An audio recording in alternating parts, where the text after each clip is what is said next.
8वीं बोर्ड परीक्षा 2024 कक्षा 8 की सामाजिक विज्ञान का पेपर आपके 2 अप्रैल 2024 को होने वाला है। तो 2 अप्रैल 2024 को जो आपके पेपर होगा उसमें एक आपकी सामाजिक की किताब है हमारा राजस्थान। और हमारा राजस्थान जो किताब है वो आपकी 20 नंबर की किताब है। आपके राजस्थान की टोटल 4 किताबें हैं ये सामाजिक की, जिसमें राजस्थान जीके की एक किताब शामिल है। उसको हमको 20 नंबर के क्वेश्चन पूछे जाएंगे। इस किताब से आपके 2 तो अबस शब्द वाले क्वेश्चन आएंगे, एक पहला क्वेश्चन है, एक 8वां क्वेश्चन जो आएगा वो आपका इसी किताब से पूछा जाएगा। तो 2 तो आपके अबस शब्द आएंगे, तो वो कौन कौन से इसमें तैयार करने हैं वो आपको इसमें वीडियो में देखने को मिलेंगे। साथ ही एक आपके 4 नंबर का मैप आएगा। मैप जो आएगा वो आपका इसी से आएगा, तो आपको उसको भी अच्छे से तैयार कर लेना है। मैप का मैंने वीडियो अपलोड कर दिए हैं।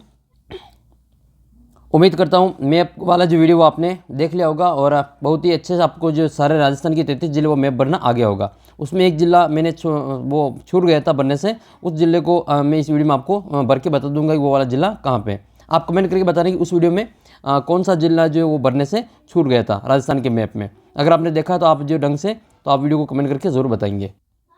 तो पूरी किताब पढ़ने की बजाय अगर आप ये वीडियो भी देख लेंगे तो 20 में से आपके आराम से जो 18-19 नंबर आप आराम से, या फिर 20 में से 20 नंबर भी आप प्राप्त कर सकते हैं। तो आइए हम शॉर्ट में इस वीडियो को समाप्त करेंगे और इस पूरी किताब को यहाँ से रिवीजन करेंगे। पहला पार्ट है आपके 18वीं सदी का राजस्थान। इसका जो अबस शब्द वाले प्रश्न है वो पहले हम इसमें देख लेते हैं। 18वीं सदी का जो पहला पार्ट है इसमें आपके पहला क्वेश्चन ये बनता है कि निम्न में से हुडा सम्मेलन की अध्यक्षता किसने की थी। मोस्ट इंपोर्टेंट क्वेश्चन बनेगा और पहला ही क्वेश्चन आपके इस पार्ट से बनेगा।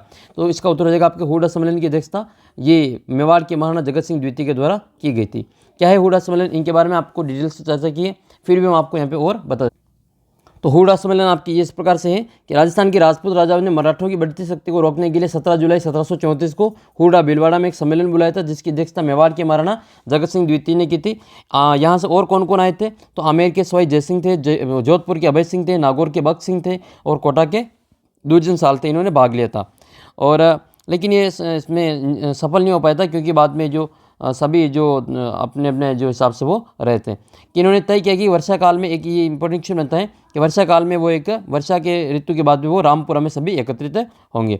लेकिन ये सभी शर्तें जो कागजों तक ही सीमित रह गई और उसकी पालना नहीं हो पाई। नेक्स्ट क्वेश्चन फिर आपके रिक्त स्थान का है कि मराठा शक्ति को किसने संगठित किया था, सर्वप्रथम किसने संगठित किया। तो मराठा शक्ति को सर्वप्रथम जो संगठित करने का कार्य किसने किया था, पहली लाइन में इसका उत्तर छिपा हुआ है। इसका उत्तर हो जाएगा आपके शिवाजी। तो आप छत्रपति शिवाजी महाराज का जो नाम आप कमेंट बॉक्स में लिख के ज़रूर बताएंगे। जय शिवा सरदार की, जय राणा प्रताप की, आप कमेंट करके ज़रूर बताएंगे। जय शिवा सरदार की, जय राणा प्रताप की। अगला प्रश्न फिर आपके राजस्थान के राज्यों में सर्वप्रथम 29 सितंबर 1803 को अंग्रेजों के साथ में संधि सबसे पहले किसने स्वीकार की थी। तो इसका उत्तर हम लिखेंगे सर्वप्रथम 29 सितंबर 1803 को भरतपुर राज्य ने अंग्रेजों के साथ में सबसे पहले संधि स्वीकार की थी, जो कहाँ कब तक चली थी 1818 ईस्वी तक। जो सिरोही राज्य को छोड़कर सभी राज्य जो कंपनी को संधि स्वीकार कर ली थी। तो याद कर लेना 1823 में जो ये सिरोही ने संधि की थी, बाकी सभी ने जो संधि इससे पहले कर ली थी। तो लास्ट में संधि किसने की, सिरोही ने, और सबसे पहले किसने की थी 1803 में भरतपुर ने। याद रखना 29 सितंबर 1803 को भरतपुर ने संधि की थी और 1823 में सबसे बाद में किसने की थी, सिरोही ने की थी। आपको कुछ नाम दे, जैसे खिराज क्या है तो खिराज एक भूमि कृषि भूमि पर लगने वाला कर होता है। चौथ कर क्या है तो चौथ मराठों द्वारा अन्य शासकों से लिया जाने वाला एक सुरक्षा कर था। और अदबनामा क्या होता है तो जो अहदनामा होता है वो इकरारनामा होता है, समझौता पत्र उसको कहते हैं। नेक्स्ट क्वेश्चन आपके पेशवा बाजीराव मराठा की मराठा नीति क्या थी और राजस्थान में सर्वप्रथम मराठों ने सबसे पहले कब और कहाँ पर प्रवेश किया था। तो बाजीराव जो पेशवा है मराठा, उन्होंने 1720 में एक मराठा ने मराठा ध्वज अटक से कटक तक फहराने का जो लक्ष्य निर्धारित किया था, ये इनका जो लक्ष्य था। और सबसे पहले जो मराठा ने जो सबसे पहले प्रवेश किया था वो कहाँ पे किया था। तो सबसे पहले मराठों ने जो प्रवेश किया था राजस्थान में वो सबसे पहले 1711 में मराठों ने मेवाड़ में प्रवेश किया था। ये आपको याद रखना है, सबसे पहले मेवाड़ में प्रवेश किया था। और बाजीराव पेशवा जो है उनका जो क्या लक्ष्य निर्धारित किया था, अटक से कटक तक जो अपना जो ध्वज है वो मराठा ध्वज फहराने का लक्ष्य निर्धारित किया था। इसके बाद में कुछ प्रमुख आपके उत्तराधिकारी संघर्ष वो आपको बताना है। जयपुर का उत्तराधिकारी संघर्ष किसके बीच में होता, तो जयपुर का जो उत्तराधिकारी संघर्ष है वो होता, ये जयपुर का जो उत्तराधिकारी संघर्ष है वो आपके जयपुर के जो थे ईश्वर सिंह और माधो सिंह, इनके बीच में युद्ध हुआ था। और इनके बीच में राजमहल और बगरू का युद्ध हुआ था। जोधपुर का जो उत्तराधिकारी संघर्ष किनके बीच में होता, जोधपुर में जो हुआ था वो आपके राम सिंह और भक्त सिंह के बीच में हुआ था। मेवाड़ में उत्तराधिकारी संघर्ष किसके बीच में हुआ था, तो ये आपके हरि सिंह और दूसरा आपके रतन सिंह के बीच में।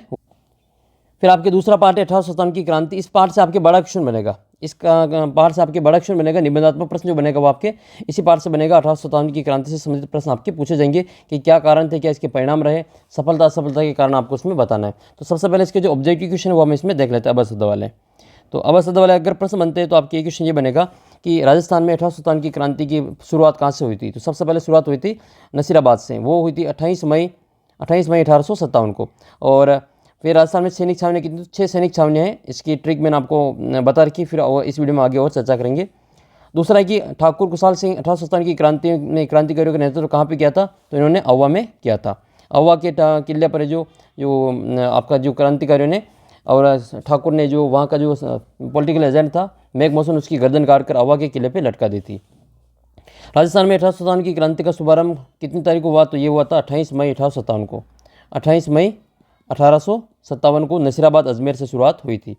खेरवाड़ा रेजिमेंट में कौन सी रेजिमेंट थी, तो आपके बिल रेजिमेंट थी। खेरवाड़ा में बिल रेजिमेंट थी। अगला प्रश्न है कि 1857 की क्रांति के समय कौन कौन सी सैनिक छावनियाँ थी और 1857 की क्रांति के नेतृत्व किसने किया था, तो ये थे जय दयाल, कौन थे ये, जय दयाल और मेहराब खान।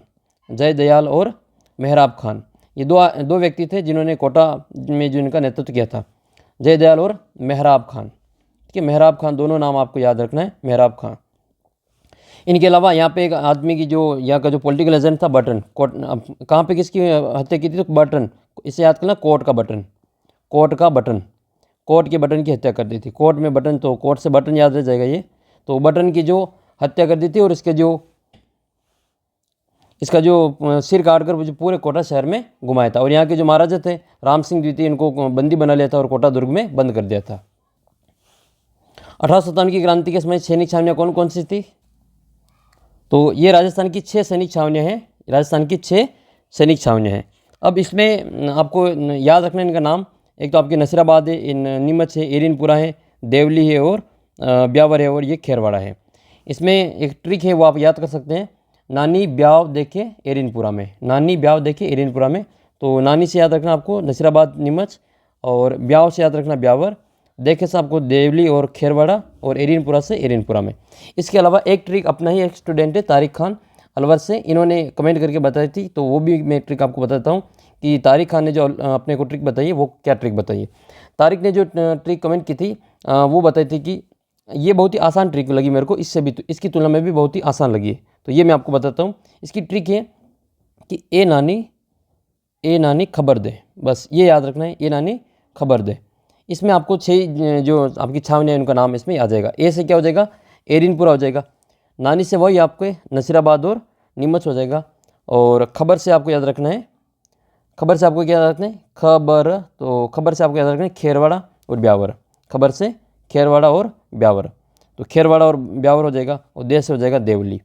तो ये 6 ट्रिक, 6 जो छावनियों के नाम आप ट्रिक से याद कर सकते हैं। तो ये जो ट्रिक है वो तारिक खान ने कमेंट की थी, तो मैंने ये भी आपको बता दी। उम्मीद करता हूँ इसकी तुलना में आपको ये बढ़िया लगी होगी। आपको कौन सी ट्रिक अच्छी लगी, नानी ब्याव देखिए एरिनपुरा में, या फिर ए नानी खबर दे, कौन सी अच्छी लगी आप कमेंट करके बताएंगे। तो फिर इसमें मुख्यालय कहाँ कहाँ पे थे, तो नसीराबाद अजमेर में, नीमच उस समय ग्वालियर में, एरिनपुरा पाली में, देवली टोंक में, ब्यावर अजमेर में, और खेरवाड़ा उदयपुर में। कौन कौन सी रेजिमेंट थी, तो एक तो आपको नसीराबाद का याद रख लेना, 15वीं बंगाल नेटिव इन्फेंट्री, और खेरवाड़ा में याद रखना आपको बील, ब्यावर में मेयर थी, बाकी तो इतनी कोई इंपॉर्टेंट है नहीं। एक आपके प्रश्न बन सकता है कि क्रांति के समय राजस्थान का एजीजी कौन था, तो क्रांति के समय एजीजी कौन था, George Patrick Lawrence, George Patrick Lawrence, इसको आपको अच्छे से याद कर लेना है। और इसमें पॉलिटिकल एजेंट जो मेवाड़ में था वो शावर्स था, मेवाड़ में कौन था, शावर्स था, और मारवाड़ में वही मोकमेसन जो अव्वा के किले पर लटका दिया था इसको, और जयपुर में कौन था, ये कर्नल ईडन था। इस पार्ट से जो प्रश्न बनेगा, बड़ा प्रश्न बनेगा निबंधात्मक, वो ये क्वेश्चन बनेगा कि राजस्थान में 1857 की क्रांति के क्या परिणाम रहे। वापस लिख लेते, इस प्रश्न में ये पूछा गया कि राजस्थान में 1857 की क्रांति के क्या कारण रहे, तो परिणाम नहीं कारण, परिणाम भी बता देंगे इसमें आप। तो 1857 की क्रांति के ये बड़ा क्वेश्चन बनेगा आपके, 4-5 नंबर में क्वेश्चन बन सकते हैं, फिर 8 नंबर में भी ये आ सकता है। तो क्रांति के कारण क्या क्या है, एक तो कंपनी का राज्यों का आंतरिक हस्तक्षेप, आप मेन पॉइंट याद कर लेना अभी, और दूसरा है कि राज्यों का उत्तराधिकारी के प्रश्न पर असंतोष, तीसरा है सामान्य जनता की भावना, चौथा आपके राज्यों में आर्थिक मामलों में हस्तक्षेप, और 5वां जगह सामंतों की मनोदशा। और इसका जो तात्कालिक कारण है वो आपको सबसे पहले लिख लेना है। तात्कालिक कारण क्या है, भारत में 1857 की क्रांति का तात्कालिक कारण एनफील्ड राइफलों में प्रयुक्त जो कारतूस होते थे उनमें गाय और सूअर की चर्बी का प्रयोग करना था, और जिनको प्रयोग में लेने से पहले इनको मुंह से खोलना पड़ता था, जिनके कारण जो यहाँ के जो सैनिक थे उनकी जो धार्मिक भावना आहत हुई और उन्होंने जो क्रांति का बिगुल बजाया। तो शुरुआत कहाँ से होती है क्रांति की? वो राजस्थान में जो शुरुआत होती है वो अपने होती है 1857 की क्रांति वो नसीराबाद से, जबकि भारत में कहाँ से होती है? आपको मेरठ का याद करना है। 10 मई 1857 को ये भारत में होती है और अपने राजस्थान में शुरुआत होती है नसीराबाद से। नसीराबाद से जो शुरू होती है 28 मई 1857 को हुई थी, और ये नसीराबाद के सैनिकों ने इसका विद्रोह किया था, और यहाँ पर एक 2 अंग्रेज अधिकारी थे, स्कॉटिश वुड और न्यूबरी की हत्या कर दी थी। हत्या करके वो दिल्ली की ओर लौट गए थे। नीमच का कोई इतना इंपॉर्टेंट है नहीं। फिर आपके इंपॉर्टेंट है ये अव्वा वाला। अव्वा का आपके अलग से प्रश्न बनेगा कि अव्वा के ठाकुर का योगदान बताना है, तो इसमें आप बता सकते हैं कि अव्वा में क्रांति का जो नेतृत्व ठाकुर कुशाल सिंह चंपावत ने किया था। अव्वा आसोब गुल्लर या रुडाघास प्रगने में 8 सितंबर 1857 को बिथोड़ा पाली में एक युद्ध हुआ है, जिसमें हितकोट और जोधपुर के महाराजा तख्त सिंह की सेना को ठाकुर कुशाल सिंह ने पराजित किया था। इसके अलावा इसको 10 दिन बाद, इस बिथोड़ा के युद्ध के 10 दिन बाद में चेलावास का युद्ध होता है। 10 दिन बाद यानी कि 18 सितंबर 1857 को क्रांतिकारी और जोधपुर के पॉलिटिकल एजेंट मॉग मैसन के बीच में चेलावास का युद्ध होता है। इस चेलावास के युद्ध को काले गोरे का युद्ध भी कहा जाता है। इस युद्ध में मॉग मैसन का सिर काटकर जो अव्वा के किले पे टांग दिया था, लटका दिया था, और ब्रिगेडियर होम्स के नेतृत्व में सेना ने वापस जनवरी 1858 को अव्वा के किले पर आक्रमण करके उस पर अधिकार कर लिया था। अव्वा की क्रांति को लोग आज भी जो होली आदि गीतों में लोकगीतों के माध्यम से याद करते हैं। ये लोकगीत की आप लाइनें अपनी किताब में अपने उत्तर में भी लिख सकते हैं। डोल बाजे चंग बाजे बलो बाजे बांकियो, एजेंट को मार कर दरवाजे पर टाँकियो। आप इसको अच्छे से याद कर लेना, क्या कितनी शानदार ये आपकी 2 लाइनें। इसको आप अच्छे से लिख के अपने जो नंबर वो बढ़ा सकते हैं। तो फिर इसमें आपको ये बता देना, इसमें आपको अलावा कोटा का थोड़ा सा देख लेना है। कोटा में क्रांति जो हुई थी उसकी शुरुआत 15 अक्टूबर 1857 को हुई थी। यहाँ पर लाला जयदयाल और मेहराब अली खान ने यहाँ पे जो नेतृत्व किया था। राजस्थान में सबसे सुनियोजित और कहीं सुनियंत्रित क्रांति हुई तो वो कोटा में हुई थी। ये लाइन बहुत ही इंपॉर्टेंट है, पूछी जा सकती है। विद्रोही सैनिकों ने यहाँ का जो पॉलिटिकल एजेंट था मेजर बटन, अब बटन का याद कैसे रखेंगे? देखो, दो क्रांतिकारियों के सिर काटे थे। एक तो मेक मोशन का अव्वा के किले पर लटका दिया था, और दूसरा है आपके ये बटन का। तो किसका ये बटन कहाँ पे था? ये कोट में, ऐसे याद करना, कोट का बटन, कोट का बटन। अब नहीं भूलेंगे आप कोट का बटन, तो बटन कोट से ऐसे बटन याद रह जाएगा कि कोटा का बटन है, उसका जो सिर काट करके पूरे कोटा शहर में घुमाया था। और कोटा के जो महारावे राम सिंह द्वितीय, उनको जो क्रांतिकारियों ने कोटा दुर्ग में कैद कर लिया था। इसके अलावा कुछ स्थान थे जहाँ पर जो क्रांति का संघनाद हो गया था, जैसे बनेड़ा है, ये भीलवाड़ा में आता है बनेड़ा, कोठारिया राजसमंद में आता है ये, जहाँ पर जो क्रांतिकारियों के शरण स्थल बने हुए थे। फिर आपकी क्रांति का सपन जून 1858 में होता है। इसके असफलता के क्या कारण थे? इंपॉर्टेंट क्वेश्चन बनता है, क्वेश्चन आपके 100% यहाँ से पूछा जाएगा। तो इंपॉर्टेंट आपकी ये क्वेश्चन बनता है कि राजस्थान में 1857 की क्रांति की असफलता के कारण क्या थे? तो इसमें हम बताएंगे कि पहला कारण तो ये था कि यहाँ के जो राजा महाराजा थे उन्होंने अंग्रेजों का सहयोग किया था। ये क्रांतिकारियों का सहयोग नहीं करने के कारण क्रांति असफल हो गई थी। दूसरा, क्रांति समय से पूर्व हो गई थी, जितनी तारीख को शुरू होनी थी उससे पहले ही क्रांति शुरू कर दी थी। क्रांति शुरू जो कुछ सीमित स्थानों पर हो पाई थी, एक आप ये लिख लेंगे। इसके अलावा जो कोटा, नसीराबाद, धौलपुर, भरतपुर और टोंक में विद्रोह अलग अलग जगह पर शुरू हुआ था। कुशल और संगठित नेतृत्व का अभाव था। क्रांतिकारियों का परस्पर तालमेल नहीं था, इनके पास साधन का अभाव था। मेवाड़, मारवाड़ और जयपुर के शासकों ने जो तात्या टोपे को सहयोग नहीं किया था। एक ये बहुत ही अच्छे क्रांतिकारी थे, इन्होंने सहयोग दिया होता तो हमें जो 1857 में लगभग आज़ाद हो जाते। लेकिन इसका जो परिणाम है कि क्या परिणाम रहा इसका देख लेते हैं। क्रांति का क्या क्या परिणाम, इसके बाद में क्या क्या बदलाव किए गए। तो 1857 की क्रांति के बाद में राजस्थान के शासकों ने क्रांति के प्रभाव को रोकने के लिए खूब प्रयास किए, और ब्रिटिश सरकार ने राजाओं को जो अंग्रेजी शिक्षा देना प्रारंभ कर दिया और पुरस्कार और उपाधि देना भी शुरू कर दिया था। इसके अलावा सामंतों ने अंग्रेज़ों के विरुद्ध संघर्ष किया, इसलिए क्रांति समाप्ति के पश्चात अंग्रेज़ों ने सामंत वर्ग की जो शक्ति को समाप्त करने की नीति बनाई थी। अंग्रेजी शिक्षा का विस्तार किया था ताकि नौकरशाही में अंग्रेजी शिक्षा प्राप्त अनुभवी और स्वामी भक्त व्यक्तियों की भर्ती की जा सके। अंग्रेजों ने अपने सैनिक और व्यापारिक हितों की पूर्ति के लिए यातायात के साधनों का विकास किया था। फिर 1857 की क्रांति भले ही अपने उद्देश्य को प्राप्त नहीं कर सकी, लेकिन ब्रिटिश साम्राज्यवाद की जड़ें हिला के रख दी थी क्रांतिकारियों ने। यह क्रांति आगे की पीढ़ियों के लिए प्रेरणा का स्रोत बनी, और 1857 की क्रांति के परिणाम स्वरूप ही हम 1947 में जो भारत जो आज़ादी को प्राप्त कर सका, और यही जिसका एक इम्पोर्टेंट सोपान सिद्ध हुआ है। अगला पार्ट है फिर आपके जनसंख्या वाला। तो जनसंख्या वाले पार्ट से आपके जो इंपॉर्टेंट क्वेश्चन बनते हैं उनको हम देख लेते हैं। अब असद में कोई क्वेश्चन बनेगा इसमें से तो कौन सा बनेगा। नेक्स्ट क्वेश्चन आपकी ये पहले क्वेश्चन है कि राजस्थान में न्यूनतम लिंगानुपात किस जिले का है? तो सबसे कम जो लिंगानुपात है वो धौलपुर जिले का है। और अगला प्रश्न है कि राजस्थान के किस भौगोलिक क्षेत्र में जनसंख्या घनत्व सबसे कम पाया जाता है? सबसे कम जनसंख्या किस क्षेत्र में निवास करती है? पूर्वी मैदान में, मरुस्थलीय प्रदेश में, हाड़ौती पठार में या अरावली प्रदेश में? तो आपको पता होगा कि पूर्वी मैदान में राजस्थान की जनसंख्या सबसे ज़्यादा निवास करती है। जयपुर, अलवर, भरतपुर वाला जो क्षेत्र है उसमें जनसंख्या घनत्व सबसे ज़्यादा है। कारण ये कि शिक्षा, स्वास्थ्य, उद्योग धंधे वगैरह वहाँ पे सबसे ज़्यादा है। मरुस्थल में सबसे कम है। राजस्थान में सबसे कम जनसंख्या जो घनत्व है वो मरुस्थल में। तो इसका उत्तर क्या हो जाएगा? मरुस्थल उत्तर हो जाएगा। क्या उत्तर करेंगे इसका? मरुस्थल करेंगे, क्योंकि मरुस्थल में आपकी जो मूलभूत सुविधा है उनका अभाव होने के कारण यहाँ पर जो जनसंख्या घनत्व कम है। सबसे कम जनसंख्या घनत्व आपके जैसलमेर जिले का है। जैसलमेर जिले का सबसे कम है और जयपुर का सबसे ज़्यादा है। जयपुर, अलवर, भरतपुर का इनका ज़्यादा है। जैसलमेर का सबसे कम है। जैसलमेर, बाड़मेर, बीकानेर इनका जनघनत्व सबसे कम है। राजस्थान में सर्वाधिक और न्यूनतम साक्षरता वाले जिलों के नाम लिखिए और राजस्थान में सर्वाधिक नगरीय जनसंख्या किस जिले में पाई जाती है उनका नाम लिखना है। सबसे पहले देख लेते हैं लिंगानुपात। तो लिंगानुपात क्या होता है? 1000 पुरुषों पर जो महिलाओं की संख्या होती है उनको लिंगानुपात कहते हैं। और सबसे राजस्थान का जो लिंगानुपात है 2011 के अनुसार वो 928 है, जबकि 6 वर्ष से कम आयु के बच्चों का लिंगानुपात केवल 888 है। राजस्थान में सबसे ज़्यादा लिंगानुपात डूंगरपुर जिले का है। वहाँ पर 1000 पुरुषों पर 994 महिलाएं हैं, जबकि सबसे कम जो लिंगानुपात है वो धौलपुर जिले का आता है। वहाँ पर 846 महिलाएं हैं। 1000 पुरुषों पर 846 महिला हैं। ये राजस्थान का जो आप देख सकते हैं इसमें जनसंख्या का अनुसार जो लिंगानुपात दे रखा है 2011 के अनुसार। फिर साक्षरता की बात करें तो साक्षरता का मतलब किसी क्षेत्र में कुल जनसंख्या में से पढ़े लिखे या फिर पढ़ने लिखने में जो सक्षम जनसंख्या होती है उसकी दर को हम साक्षरता दर कहते हैं। 2011 के अनुसार राजस्थान की जो साक्षरता वो 66.11 है और कोटा जो है वो 76.6% जनसंख्या के साथ में सर्वाधिक साक्षरता दर वाला जो जिला है, जबकि सबसे कम साक्षरता जालौर जिले की है 54.5%। राजस्थान में पुरुषों की साक्षरता 79.10 है, महिलाओं की 52.10 है। पुरुष साक्षरता और महिला साक्षरता में जो झुंझुनू और कोटा सबसे ज़्यादा है और प्रतापगढ़ और आपके जो जालौर वो न्यूनतम है। तो ये प्रमुख जो साक्षरता के इसमें इस प्रकार से आंकड़े दे रखे हैं। नगरीय और ग्रामीण जनसंख्या, राज्य में जो अधिकांश जनसंख्या वो गाँव में निवास करती है। लगभग शहरी आबादी 25% है और 75% आबादी इसमें आपकी जो ग्रामीण है। 75% ग्रामीण है और आपके 25% शहरी है। तो सबसे ज़्यादा जो नगरीय जनसंख्या वो कोटा जिले की है और सबसे कम नगरीय जनसंख्या आपके जो है वो आपके नगरों की संख्या है वो है डूंगरपुर में। डूंगरपुर में अधिकतर जो गाँव में निवास करते हैं और सबसे ज़्यादा नगर कोटा में वो नगरीय जनसंख्या कोटा की है।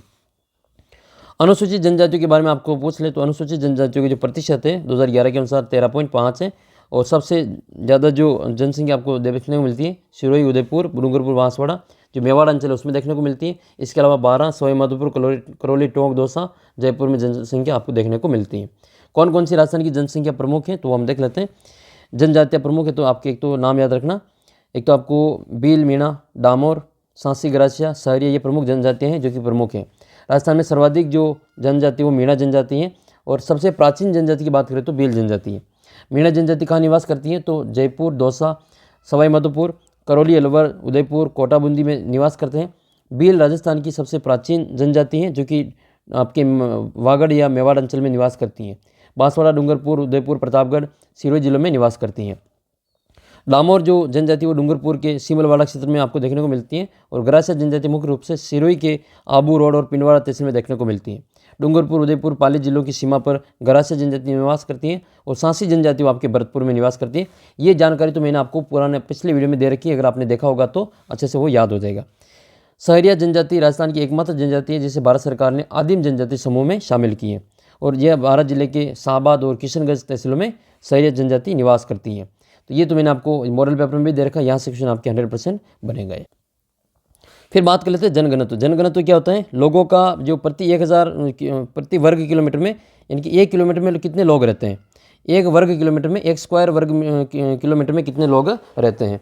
तो किसी स्थान पर जनसंख्या और उसके क्षेत्रफल के संबंध बताता है। एक स्थान के क्षेत्रफल में प्रति वर्ग किलोमीटर में जो निवास करने वाले लोगों की संख्या है उसको हम जनघनत्व कहते हैं। 2011 के अनुसार राजस्थान का जनघनत्व कितना है? 200 व्यक्ति प्रति वर्ग किलोमीटर। इसका मतलब क्या होता है कि राजस्थान के 1 वर्ग किलोमीटर में औसत 200 व्यक्ति निवास करते हैं। ये औसत बात कर रही है, जैसलमेर में कम है और इसमें जयपुर में ज़्यादा है, तो ये सबको औसत मिला के बताया जा रहा है। सबसे ज़्यादा जनघनत्व किस जिले का है तो जयपुर का है। 1 वर्ग किलोमीटर में 595 लोग रहते हैं, जबकि सबसे कम आपके जैसलमेर जिले का है। 1 किलोमीटर में केवल 17 लोग निवास करते हैं। तो वहाँ पे मरुस्थल होने के कारण लोग कम निवास करते हैं। इस वाला एरिया ये जो बीच में आपकी अरावली पर्वतमाला है, अरावली पर्वतमाला के इस तरफ आपके जो मैदानी क्षेत्र है, पूर्वी मैदानी क्षेत्र, और ये आपका मरुस्थल वाला क्षेत्र है। तो मरुस्थल वाले में जनगणना तो कम है और अरावली क्षेत्र में आपके इसके इलाके में पूर्वी मैदान में आपके जनगणना तो ज़्यादा है। इसका कारण क्या है? इसका कारण आप इसमें देख सकते हैं ये वाला कि अरावली पर्वतीय भाग और उसके दक्षिण पूर्वी मैदान में राजस्थान के मध्यम जनघनत्व पाया जाता है, जबकि पश्चिमी राजस्थान में कठिन भौगोलिक परिस्थिति और आधारभूत सुविधाओं की कमी के कारण जनसंख्या कम है। फिर भी यह ध्यान देने की बात है कि विश्व में जो थार का मरुस्थल है वो जनसंख्या की दृष्टि से सबसे सघन प्रदेश है, यानी कि जितने भी मरुस्थल है उसमें से थार के मरुस्थल में सबसे ज़्यादा लोग निवास करते हैं। मैदानी भाग में देखो, एक तो कृषि के अनुकूल होने के कारण यहाँ की जो भूमि वो समतल है, पानी की उपलब्धता है, देश की राजधानी के निकट है, वो दिल्ली के निकट है। इसके अलावा उद्योग हैं, वाणिज्य हैं, परिवहन की आधारभूत जो सुविधा है उनका विकास अधिक होने के कारण जनसंख्या अधिक निवास करती है। आपके क्वेश्चन आएगा कि राजस्थान की जो जनसंख्या घनत्व है वो पूर्वी जिले में अधिक, भाग में अधिक है और पश्चिमी भाग में कम है। तो इसका कारण क्या लिखेंगे? ये सारा कारण आप उसमें लिख सकेंगे।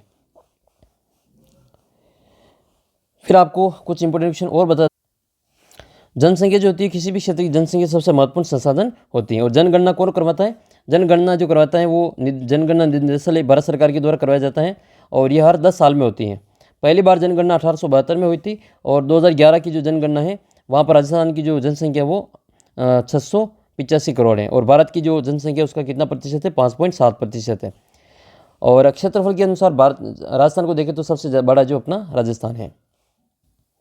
जनसंख्या वृद्धि दर की बात करें तो सबसे ज़्यादा जो वृद्धि है वो गंगानगर जिले की बाड़मेर जिले की देखने को मिलती है 32.5 और सबसे कम जनसंख्या वृद्धि दर गंगानगर की होगी 10% है और राजस्थान की औसत है आपकी 21.3%।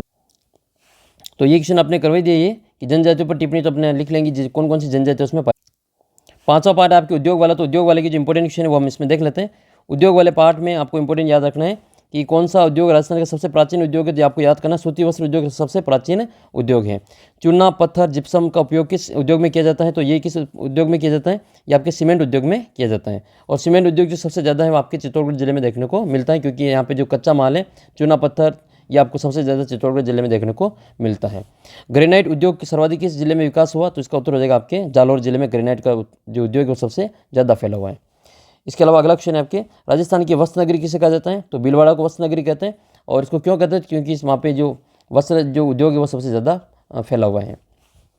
वृहद उद्योगों का वर्णन कीजिए, ये क्वेश्चन बनेगा एक। तो एक राजस्थान की कुटीर उद्योगों का उदाहरण सहित बताइए। तो देखो राजस्थान में लघु उद्योग कौन कौन से? लघु उद्योग मतलब जो लोग हैं जो अपने घर पर जो छोटा सा काम करते हैं और उससे जो आमदनी करते हैं तो वो आपका लघु उद्योग हो जाएगा। जैसे मिट्टी के बर्तन बनाना है, ये लघु उद्योग में आएगा। हथकरघा उद्योग है, छोटे छोटे जो ये सिलाई बुनाई करना, ये कुटीर उद्योग के अंतर्गत ये आते हैं। और ये हाथों से वस्त्र बनाती महिला वगैरह ये सभी आपके इसमें आ जाएंगे। तो इसमें कौन कौन से आएंगे? तो इसमें सूती, ऊनी, रेशमी धागों से विभिन्न प्रकार के वस्त्र, दरिया, कंबल, चादर, शॉल बनाए जाते हैं। और ऊनी खादी, जैसलमेर की बरंडी, बीकानेर का कंबल, बीकानेर की आपको पता होगा ये कंबल फेमस है ये। और जयपुर की पाव रजाई फेमस है। जोधपुर की मेरिनो खादी फेमस है। इसके अलावा आप कृषि आधारित उद्योग कौन कौन से? तो कृषि आधारित उद्योग में आप नाम लिखेंगे। राजस्थान में कुछ उद्योग कृषि से प्राप्त उत्पादों पर संचालित है, जैसे जौ, तिलहन, बीज, मसाले, मोटे अनाज का उत्पादन राजस्थान में बड़े पैमाने पर किया जाता है। तो राजस्थान में दलहन फसलों से संबंधित दाल बनाने का एक महत्वपूर्ण उद्योग है। चना, मूंग, उड़द, चवले की दाल जो संबंधित उद्योग राजस्थान में विभिन्न जिलों में पाए जाते हैं। इसके अलावा कोटा, बूंदी, भीलवाड़ा और उदयपुर जिले में गन्ने के रस से गुड़ और खांड सारी का निर्माण किया जाता है। यह उद्योग ग्रामीण स्तर पर अधिक किया जाता है। आपको पता होगा चित्तौड़गढ़ जिले में जो गन्ने से गुड़ भी बनाया जाता है। चित्तौड़गढ़ जिले में भी जो गन्ने से गुड़ बना जाता है। तो चित्तौड़गढ़ जिले का किस स्थान का जो गन्ने का जो गुड़ है वो फेमस है? आप कमेंट करके बताएंगे। विशेष तौर पर जो चित्तौड़ वाले हैं वो कमेंट करके बताएंगे। राज्य में सरसों की खल और तेल से संबंधित लघु और कुटीर उद्योग का पर्याप्त विकास है। और अलवर और भरतपुर जिलों में जो आपके सरसों उद्योग अधिक होने के कारण यहाँ पे कच्ची घानी का जो तेल है वो प्राप्त किया जाता है। इसके अलावा राजस्थान में ये वाला क्वेश्चन इंपॉर्टेंट है। राजस्थान में ये क्वेश्चन 2023 में आया था कि राजस्थान में कृषि आधारित औद्योगिक विकास के लिए किन किन जिलों में रिको द्वारा फूड पार्क विकसित किए? तो अलवर, जोधपुर, कोटा, गंगानगर इसका उत्तर लिखना था। तो अलवर, जोधपुर, कोटा और गंगानगर इसका आंसर हो जाएगा। खनिज आधारित उद्योग कौन कौन से? तो वे उद्योग जो खनिज और धातु से प्राप्त कच्चे माल का उपयोग करते हैं खनिज आधारित उद्योग कहलाते हैं। और राजस्थान में सर्वाधिक जो खनिज हैं वो कौन सा है? रॉक फास्फेट है। देश का 90% रॉक फास्फेट यहाँ मिलता है। इसके अलावा सीसा जस्ता भी राजस्थान में प्रमुख रूप से पाया जाता है। तांबे का उद्योग आपको पता होगा, झुंझुनू को तांबा जिला कहा जाता है। तांबा उदयपुर, झुंझुनू, सिरोही और अलवर जिले में प्राप्त होता है। नेक्स्ट है फिर आपके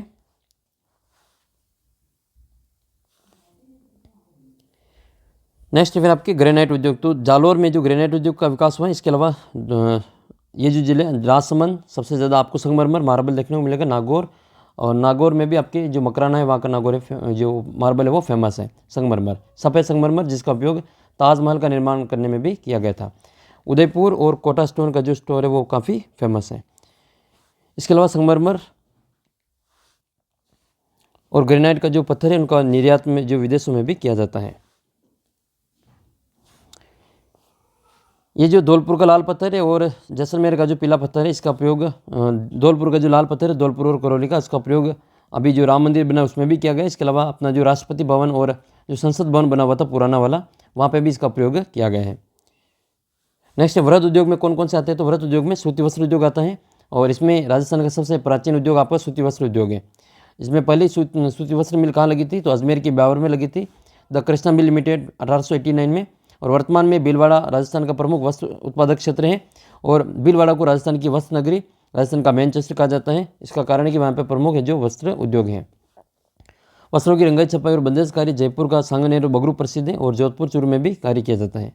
इसके अलावा राज्य में गंगानगर, हनुमानगढ़, गंगापुर, हनुमानगढ़ और गुलाबपुरा, ये तीन प्रमुख नाम आपको याद करना है। हनुमानगढ़, गंगापुर और गुलाबपुरा, ये भीलवाड़ा में आते हैं, गंगापुर और गुलाबपुरा। यहाँ पर जो सरकारी क्षेत्र की जो वस्त्र मिलों को मिलाकर राजस्थान राज्य सहकारी स्पिनिंग और जिनिंग मिल संघ की जो स्थापना की गई, जिसको हम स्पिन फेड कहते हैं। सीमेंट उद्योग है जो अपने राजस्थान का प्रमुख, भारत में जो प्रमुख उद्योग है ये, और राजस्थान अग्रणी राज्य माना जाता है। और सीमेंट उद्योग का जो प्रमुख कच्चा माल है वो चूना पत्थर है, जिप्सम है और कोयला है। चूना पत्थर तथा जिप्सम पर्याप्त मात्रा में मिलता है, और कोयला मध्य प्रदेश और छत्तीसगढ़ से मंगवाया जाता है। अपना जो चूना पत्थर ये तो राजस्थान में खूब मिलता है, लेकिन अब जो कोयला ये मध्य प्रदेश और छत्तीसगढ़ से मंगवाया जाता है। राज्य का पहला सीमेंट कारखाना 20वीं सदी के दूसरे दशक में बूंदी के लाखेरी नामक स्थान पर खोला गया था। कच्चे माल की उपलब्धता के कारण चित्तौड़गढ़ जिला जो सीमेंट उत्पादन के लिए आदर्श जिला माना गया है। आपको पता होगा चित्तौड़गढ़ जिले में बहुत सारी जो सीमेंट की फैक्ट्रियाँ हैं, तो इसका कारण ये कि यहाँ पे कच्चा माल बहुत ही ज़्यादा उपलब्ध है। जो कच्चा माल है चूना पत्थर वो यहाँ पे बहुत ज़्यादा देखने को मिलता है। राजस्थान में चित्तौड़गढ़ जिले में, इसके अलावा कहाँ कहाँ पे सीमेंट फैक्ट्रियाँ हैं? तो बिरला सीमेंट वर्क्स ये चित्तौड़ में है, और चंदेरिया में स्थित है ये, और उदयपुर सीमेंट वर्क्स ये उदयपुर में है। इसके अलावा मंगलम सीमेंट ये आपके मोडक कोटा में स्थित है, और जेके वाइट सीमेंट नागौर में है, गोटन नागौर में पड़ती है ये। इसके अलावा श्री सीमेंट ब्यावर में है, जेके सीमेंट वर्क्स निम्बाहेड़ा में है। इसके अलावा वंडर सीमेंट है, लाफार सीमेंट है। ये सभी जो सीमेंट है उद्योग है आपके चित्तौड़गढ़ जिले में देखने को मिलते हैं। इसके अलावा आदित्य बिरला, ये तो बिरला समूह अलग है, एक आदित्य बिरला अलग है। आदित्य बिरला, जेके सीमेंट और जेके लक्ष्मी, ये सीमेंट अलग अलग है। तो इनके कारखाने चित्तौड़गढ़ में कहाँ पे वो आप कमेंट करके बताएंगे। एक तो आदित्य सीमेंट का, आदित्य बिरला का, और आपके वंडर सीमेंट का, लाफार्ज का, एक आपकी जो मांगरोल में फैक्ट्री है चित्तौड़गढ़ जिले के निम्बाहेड़ा के पास में, जहाँ पर जो सफ़ेद सीमेंट का कारखाना है। तो इनके ये कहाँ पे फैक्ट्री है? वंडर की, लाफार्ज की, और ये शंभूपुरा वाली, तो ये आपको कमेंट करके बतानी है। नेक्स्ट है शक्कर उद्योग। तो एक कृषि आधारित उद्योग है, और कच्चा माल गन्ना होता है इसका, शक्कर उद्योग का। ये चित्तौड़गढ़ जिले का जो भोपाल सागर है, वहाँ पर राजस्थान की पहली शुगर मिल की स्थापना की गई थी 1932 में। The Mewar sugar mills limited के नाम से ये निजी क्षेत्र की कंपनी थी। इसके बाद में गंगानगर में और बूंदी जिले में, बूंदी का जो केशवराय पैटर्न है वहाँ पर शुगर मिल स्थापित की गई थी। इसके अलावा भी जो प्रमुख उद्योग है वो मेवाड़ में ये धौलपुर और उदयपुर में कांच उद्योग फेमस है।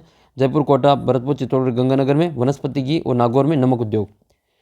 नागौर जिले में बहुत सारी खारे पानी की जिले होने के कारण यहाँ पर नमक उद्योग बहुत ही फेमस है। कौन कौन सी? जैसे डीडवाना है, डीडवाना, एक आपकी नावा, ये प्रमुख जो नमक उद्योग के केंद्र हैं।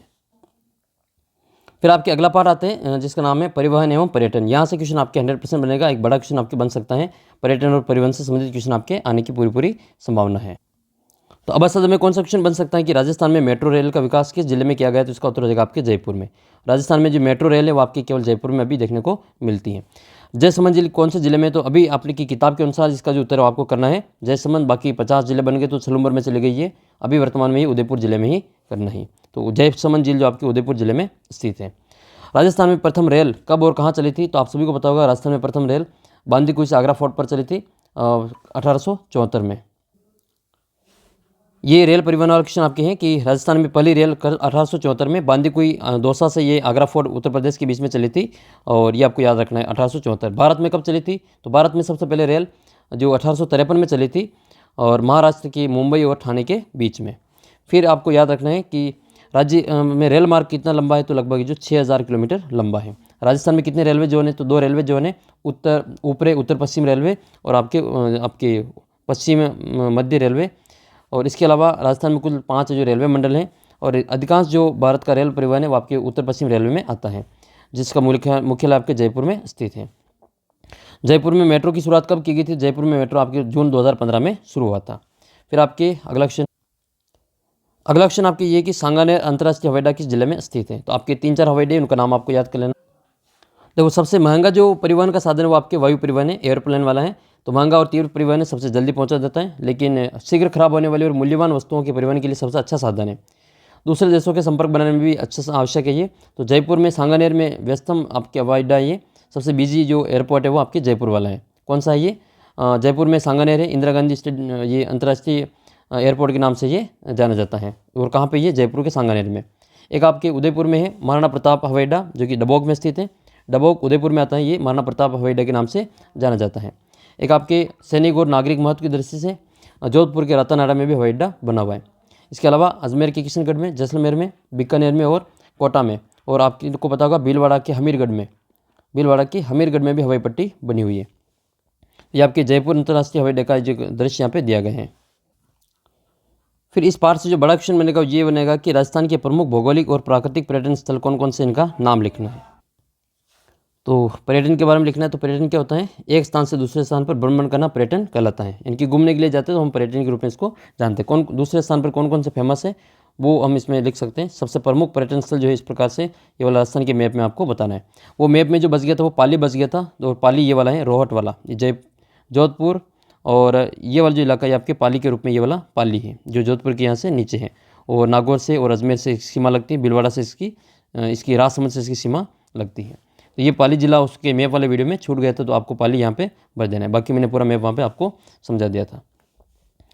तो देख लेते हैं इसमें आपके ये ऐतिहासिक पर्यटन स्थल। एक तो आपको ऐतिहासिक पर्यटन स्थल कौन कौन से 3 भाग में बांटते हैं, ऐतिहासिक, भौगोलिक और प्राकृतिक और धार्मिक। तो ऐतिहासिक कौन कौन से? जो इतिहास से संबंधित है, जैसे हनुमानगढ़ में कालीबंगा है, पीलीबंगा है, उदयपुर में आहड़ है, जयपुर में बैराट है, सीकर में गणेश्वर सभ्यता प्रसिद्ध है, जयपुर के हवा महल है, आमेर का किला है, जंतर मंतर है, चित्तौड़ का विजय स्तंभ है, राजसमंद का कुमलगढ़ है, जोधपुर का मेहरानगढ़ है, जैसलमेर का सोनारगढ़ है और सवाई माधोपुर का रणथंभौर है, झालावाड़ का गागरोन का किला, जयपुर का और उदयपुर का सिटी पैलेस, ये प्रमुख ऐतिहासिक स्थल हैं। इसके अलावा ये हवा महल और ये सोनारगढ़, हवा महल जयपुर में है और सोनारगढ़ ये जैसलमेर जिले में स्थित है। जबकि विजय स्तंभ, आपने ये फोटो देखा होगा, ये दुर्ग आप में से किस किसने देखा ये विजय स्तंभ विक्ट्री टावर? ये कमेंट करके आपको बताएं। 9 मंजिला है और महाराणा कुंभा ने मालवा विजय के उपलक्ष्य में इसको बनवाया था। फिर आपके नेक्स्ट हैं प्राकृतिक पर्यटक स्थल, जहाँ पे जो प्रकृति से जुड़े हुए हो। प्राकृतिक पर्यटक स्थल जो आकर्षण का केंद्र उदयपुर में, जिलों की नगरी उदयपुर। तो जयसमंद है, जो कि अब वर्तमान में ये सलूमर में चली गई है। फतेह सागर है, पिचोला है, उदय सागर है। इसके अलावा शिल्पग्राम है, सिरोही का प्रसिद्ध प्रवृत्ति स्थल माउंट आबू नक्की झील है, अजमेर में पुष्कर झील है, आना सागर झील है और पुष्कर में जो ब्रह्मा जी का प्रमुख मंदिर है। राजसमंद में राजसमंद झील है। इसके अलावा चित्तौड़गढ़ में मेनाल जलप्रपात है और जैसलमेर में मनमोहक रेत के टीले हैं। सवाई माधोपुर में रणथंभौर राष्ट्रीय उद्यान, अलवर का सरिस्का राष्ट्रीय उद्यान, भरतपुर का केवलादेव गना पक्षी विहार, जैसलमेर और बाड़मेर का राष्ट्रीय मरु उद्यान, कोटा का चंबल नदी के किनारे घड़ियाल और मगरमच्छों के लिए चंबल अभयारण्य ये फेमस है। ये हमारा नेशनल ये टाइगर हमारा राष्ट्रीय पशु है और ये प्रवासी पक्षी अपने गना पक्षी जीवविहार है, केवलादेव में आपको देखने को मिलते हैं। फिर इसके अलावा धार्मिक पर्यटन स्थल में आप नाम लिखेंगे तो इसमें ब्रह्मा जी का प्रमुख मंदिर आता है पुष्कर में, ख्वाजा मोइनुद्दीन चिश्ती की जो दरगाह है वो अजमेर में, कपिल सरोवर कोलायत बीकानेर में, रामदेवरा रूनीजा रामदेव जी आपके जैसलमेर में, श्रीनाथ जी का मंदिर नाथद्वारा में है, एकलिंग जी का मंदिर। मैंने एक वीडियो में आपको एक गलती से बता दिया था कि ये राजसमंद में, तो ये एकलिंग जी का जो मंदिर है वो उदयपुर से कुछ 15-20 किलोमीटर दूर एक कैलाशपुरी नामक स्थान है। उस कैलाशपुरी पर है जो कैलाशपुरी में जो एकलिंग जी का मंदिर बना हुआ है, जिसका जो निर्माण बप्पा रावल ने करवाया था। और मेवाड़ के जो लोग हैं वो एकलिंग जी को अपना आराध्य देव मानते हैं और वो वास्तविक जो संस्थापक हैं, शासक हैं, वो मेवाड़ के एकलिंग जी को मानते हैं और खुद जो उनके दीवान मानते हैं। गोविंद देव जी का जो मंदिर है वो जयपुर में है और करणी माता का जो मंदिर है वो देशनोक बीकानेर में है। यहाँ पर सफ़ेद चूहे पाए जाते हैं, इनको काबा कहते हैं। और तो ये आप इसमें लिखेंगे कैलाशपुरी, जो कि उदयपुर में स्थित है। और फिर इसमें है करणी माता देशनोक बीकानेर में है। महावीर जी यहाँ पे ये करौली में आता है, सवाई माधोपुर यहाँ पे करौली है ये। और महावीर जी यहाँ पे लठमार होली प्रसिद्ध है यहाँ की। और त्रिपुरा सुंदरी ये तुर्ती माता तिलवाड़ा बाड़मेर में इनका मंदिर बना हुआ है। ये प्रमुख धार्मिक पर्यटक स्थल है। ऋषभदेव उदयपुर में जिनको कालाजी कहा जाता है, और ये आदिनाथ का जो मंदिर है ये। रणकपुर के जैन मंदिर प्रसिद्ध है। यहाँ पे जो 1444 खम्भों का जो एक प्राचीन जैन मंदिर है, मथाई नदी के किनारे ये बना हुआ है। देलवाड़ा के जो जैन मंदिर वो भी फेमस है, और ये सिरोही जिले में पड़ते हैं। ये रामदेव जी का मंदिर है रूणीचा जय बाबारी। और ये गरीब नवाज की जो दरगाह है अजमेर में, या गरीब नवाज के नाम से इनको जानते हैं। रणकपुर का जो जैन मंदिर है वो 1444 खम्भों का बना हुआ है। तो कमेंट करना देखें जय बाबारी, ठीक है। और राजस्थान में पर्यटन के विकास को बढ़ाने के लिए क्या क्या सुविधाएं दी गई, तो इसके बारे में आपके प्रश्न आ सकता है। तो पर्यटन को बढ़ावा देने के लिए राजस्थान पर्यटन विकास निगम RTDC की स्थापना की गई, और यहाँ पर जिसका मुख्यालय जयपुर में है। और पधारो हमारे देश, ये राजस्थान का जो आदर्श वाक्य है। पधारो हमारे देश, रंगीलो राजस्थान, सुरुंगा राजस्थान, अतुल्य राजस्थान, जाने क्या दिख जाए आदि नारे जो दिए गए। और पर्यटक सुविधा के लिए राजस्थान में अलग अलग सर्किट बनाए गए हैं, जिसमें जयपुर आमेर सर्किट, मरु सर्किट, मेवाड़ सर्किट अधिक महत्वपूर्ण है। पैलेस ऑन व्हील्स एक शाही रेलगाड़ी है जो पर्यटकों को शेयर करवाती है। सभी तरह की अत्याधुनिक सुविधाओं से संपन्न यह रेलगाड़ी विदेशी जो पर्यटक हैं उनको आकर्षित करती है। ये दिल्ली से शुरू होती है, ये पैलेस ऑन व्हील्स जो रेलगाड़ी है ये, और दिल्ली से शुरू होकर ये रेलगाड़ी राजस्थान में सबसे पहले जोधपुर में, चित्तौड़ में, उदयपुर में, जयपुर में, सवाई माधोपुर, जैसलमेर और भरतपुर होकर मध्य प्रदेश और उत्तर प्रदेश में चली जाती हैं। फिर इसके बाद में राज्य को पर्यटन में बढ़ावा देने के लिए इसको उद्योग का दर्जा दिया गया। पर्यटन एक सेवा उद्योग है। परिवहन के लिए आरक्षण, गाइड, टैक्सी, अधिक पर्यटन स्थलों की जानकारी आदि इंटरनेट पर उपलब्ध है, ताकि पर्यटन सभी की जानकारी जुटा सके और प्रमुख दर्शनीय स्थलों को सड़क मार्ग, रेल मार्ग और हवाई मार्ग के जोड़ने का प्रयास करें। राज्य में परिवहन की सुविधा, लोक कला, लोक नृत्य, लोकगीत, पारंपरिक वेशभूषा इनके पर्यटन के विकास में महत्वपूर्ण भूमिका निभाते हैं। पर्यटन के विकास के लिए राज्य ने जो होटल निर्माण के लिए एक योजना चलाई है, पेइंग गेस्ट योजना, ये आपको याद करना है, पेइंग गेस्ट योजना।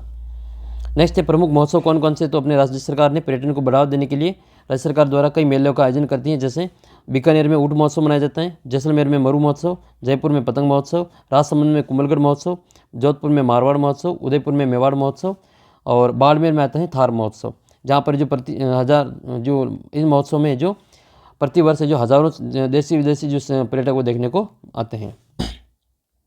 सातवां जो पार्ट है आपकी विकास की योजनाएं। सातवां पार्ट आपकी विकास की योजनाएं। विकास की योजनाओं में आपके क्वेश्चन आपकी एक 2-3 नंबर का क्वेश्चन बन सकता है कि कृषि क्षेत्र की योजनाएं कौन कौन सी हैं, इनसे संबंधित आपके प्रश्न बनेगा। तो अब शब्द वाले प्रश्न देख लेते हैं। इसमें पहला प्रश्न है कि सतत विकास के कितने लक्ष्य, तो 17 लक्ष्य निर्धारित किए गए।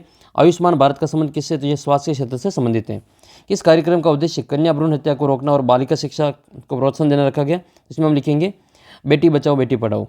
बेटी बचाओ बेटी पढ़ाओ जो योजना कार्यक्रम है, इसका उद्देश्य कन्या भ्रूण हत्या को रोकना है। सरकारी और निजी अस्पताल में कैशलेस इलाज के लिए कौन सी योजना शुभारंभ की गई, तो आयुष्मान भारत योजना शुरू की गई।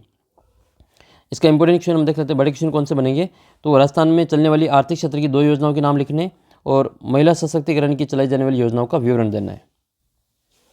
इसके अलावा बड़ा क्वेश्चन बनेगा तो सतत विकास गोल 2030 को समझाने, इसके 17 लक्ष्य उसके बारे में बताना है, और जननी सुरक्षा योजना का प्रमुख उद्देश्य आपको बताना।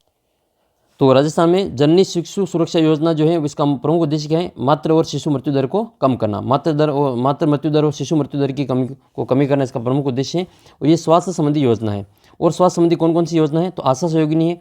इसका क्या उद्देश्य है, गर्भवती महिलाओं को सुरक्षित प्रसव, स्वास्थ्य की देखभाल और घर पर पोषण और पोषण की सहायक सेवा को उपलब्ध कराना। फिर राष्ट्रीय स्वास्थ्य मिशन है। और इसके बाद में आपके जननी एक्सप्रेस, ये 104 जो आपने देखा होगा डायल 104, उसमें आपके जननी एक्सप्रेस आती है। गर्भवती महिला और नवजात शिशुओं की चिकित्सा संस्थानों तक ले जाने और घर लाने के जो एक वाहन होता है जिसको जननी एक्सप्रेस कहते हैं। आयुष्मान भारत बहुत ही इंपॉर्टेंट है। ये आपने देखा होगा आजकल आपके जो स्कूलों के आसपास में जो हॉस्पिटल बने हुए उप स्वास्थ्य केंद्र, वहाँ पर आयुष्मान भारत जरूर आपने देखने को मिला होगा। तो सरकारी और निजी अस्पतालों को सामाजिक एवं आर्थिक रूप से पिछड़ी जातियों को कैशलेस सुविधा उपलब्ध कराने के लिए, इलाज उपलब्ध कराने के लिए ये योजना शुरू की गई। अपने इससे पहले जो योजना है अपने राजस्थान में चिरंजीवी जो स्वास्थ्य बीमा योजना थी, चिरंजीवी बीमा योजना, तो वो इससे संबंधित थी। अब इसका नाम वापस क्या कर दिया है, प्रधानमंत्री आयुष्मान भारत योजना कर दिया है। इसके अलावा स्वास्थ्य की कौन कौन सी योजना और हैं, तो मुख्यमंत्री निःशुल्क दवा योजना और मुख्यमंत्री निःशुल्क जांच योजना। सर्वाधिक उपयोग की जाने वाली राज्य में जो दवा हैं वो सभी चिकित्सा संस्थानों पर निःशुल्क उपलब्ध कराना और बीमारियों की निःशुल्क जांच प्रदान करना इनका प्रमुख उद्देश्य। सरकार के द्वारा आर्थिक क्षेत्र में चलाई जा रही जो योजना है उनका नाम बताएं तो भामाशाह रोजगार सृजन योजना है, इसके अलावा भामाशाह योजना है। भामाशाह योजना का प्रमुख उद्देश्य क्या है?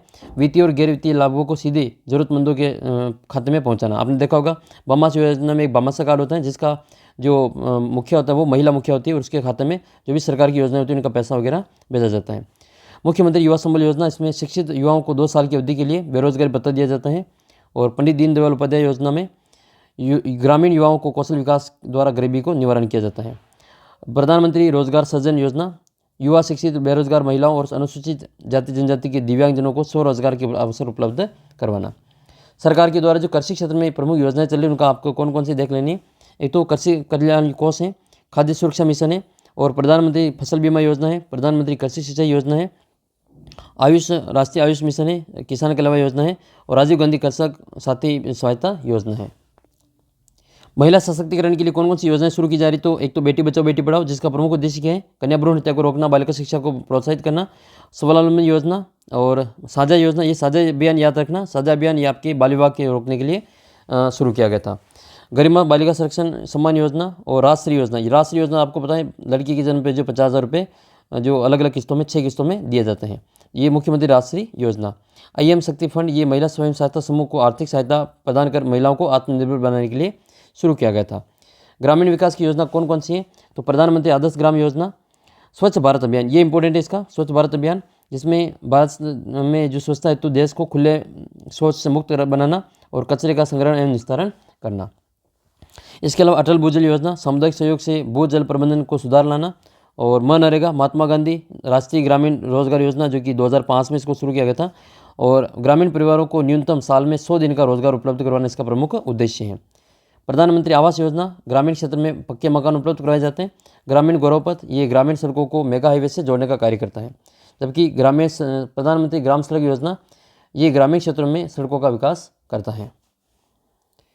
इसके अलावा जो प्रमुख आपकी जो सतत विकास गोल क्या है ये देख लेते हैं। संयुक्त राष्ट्र संघ के द्वारा 2015 में जो एक सतत विकास एजेंडा अपनाया गया, इसका जो प्रमुख लक्ष्य है वो गरीबी को सभी रूप से और सभी जगह से हटाना था। और इस एजेंडे के द्वारा जो 17 लक्ष्य को निर्धारित किया गया था जिसको 2030 तक पूरा करना है।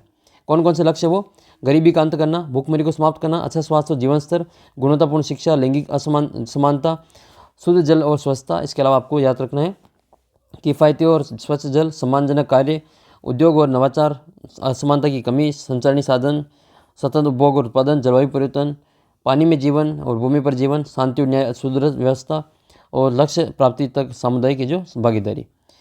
ये जो इसका प्रमुख है जो इसमें से प्रश्न बनेंगे। फिर आपके 8वां पार्ट, इसमें से अबसदा का एक क्वेश्चन बनेगा, जन जागरण एवं सामाजिक सुधार हेतु प्रयास। तो अबसदा का कौन सा क्वेश्चन इंपॉर्टेंट है इस पार्ट का वो देख लेते हैं। पहला जो प्रश्न आपके इंपॉर्टेंट बनता है वो आपके भूदान आंदोलन का बनता है। ठीक है, एक तो आपको ये बताना है कि 2011 की जनगणना के अनुसार राजस्थान में महिला साक्षरता दर कितनी है, तो ये आपको याद कर लेनी है 52.12 है।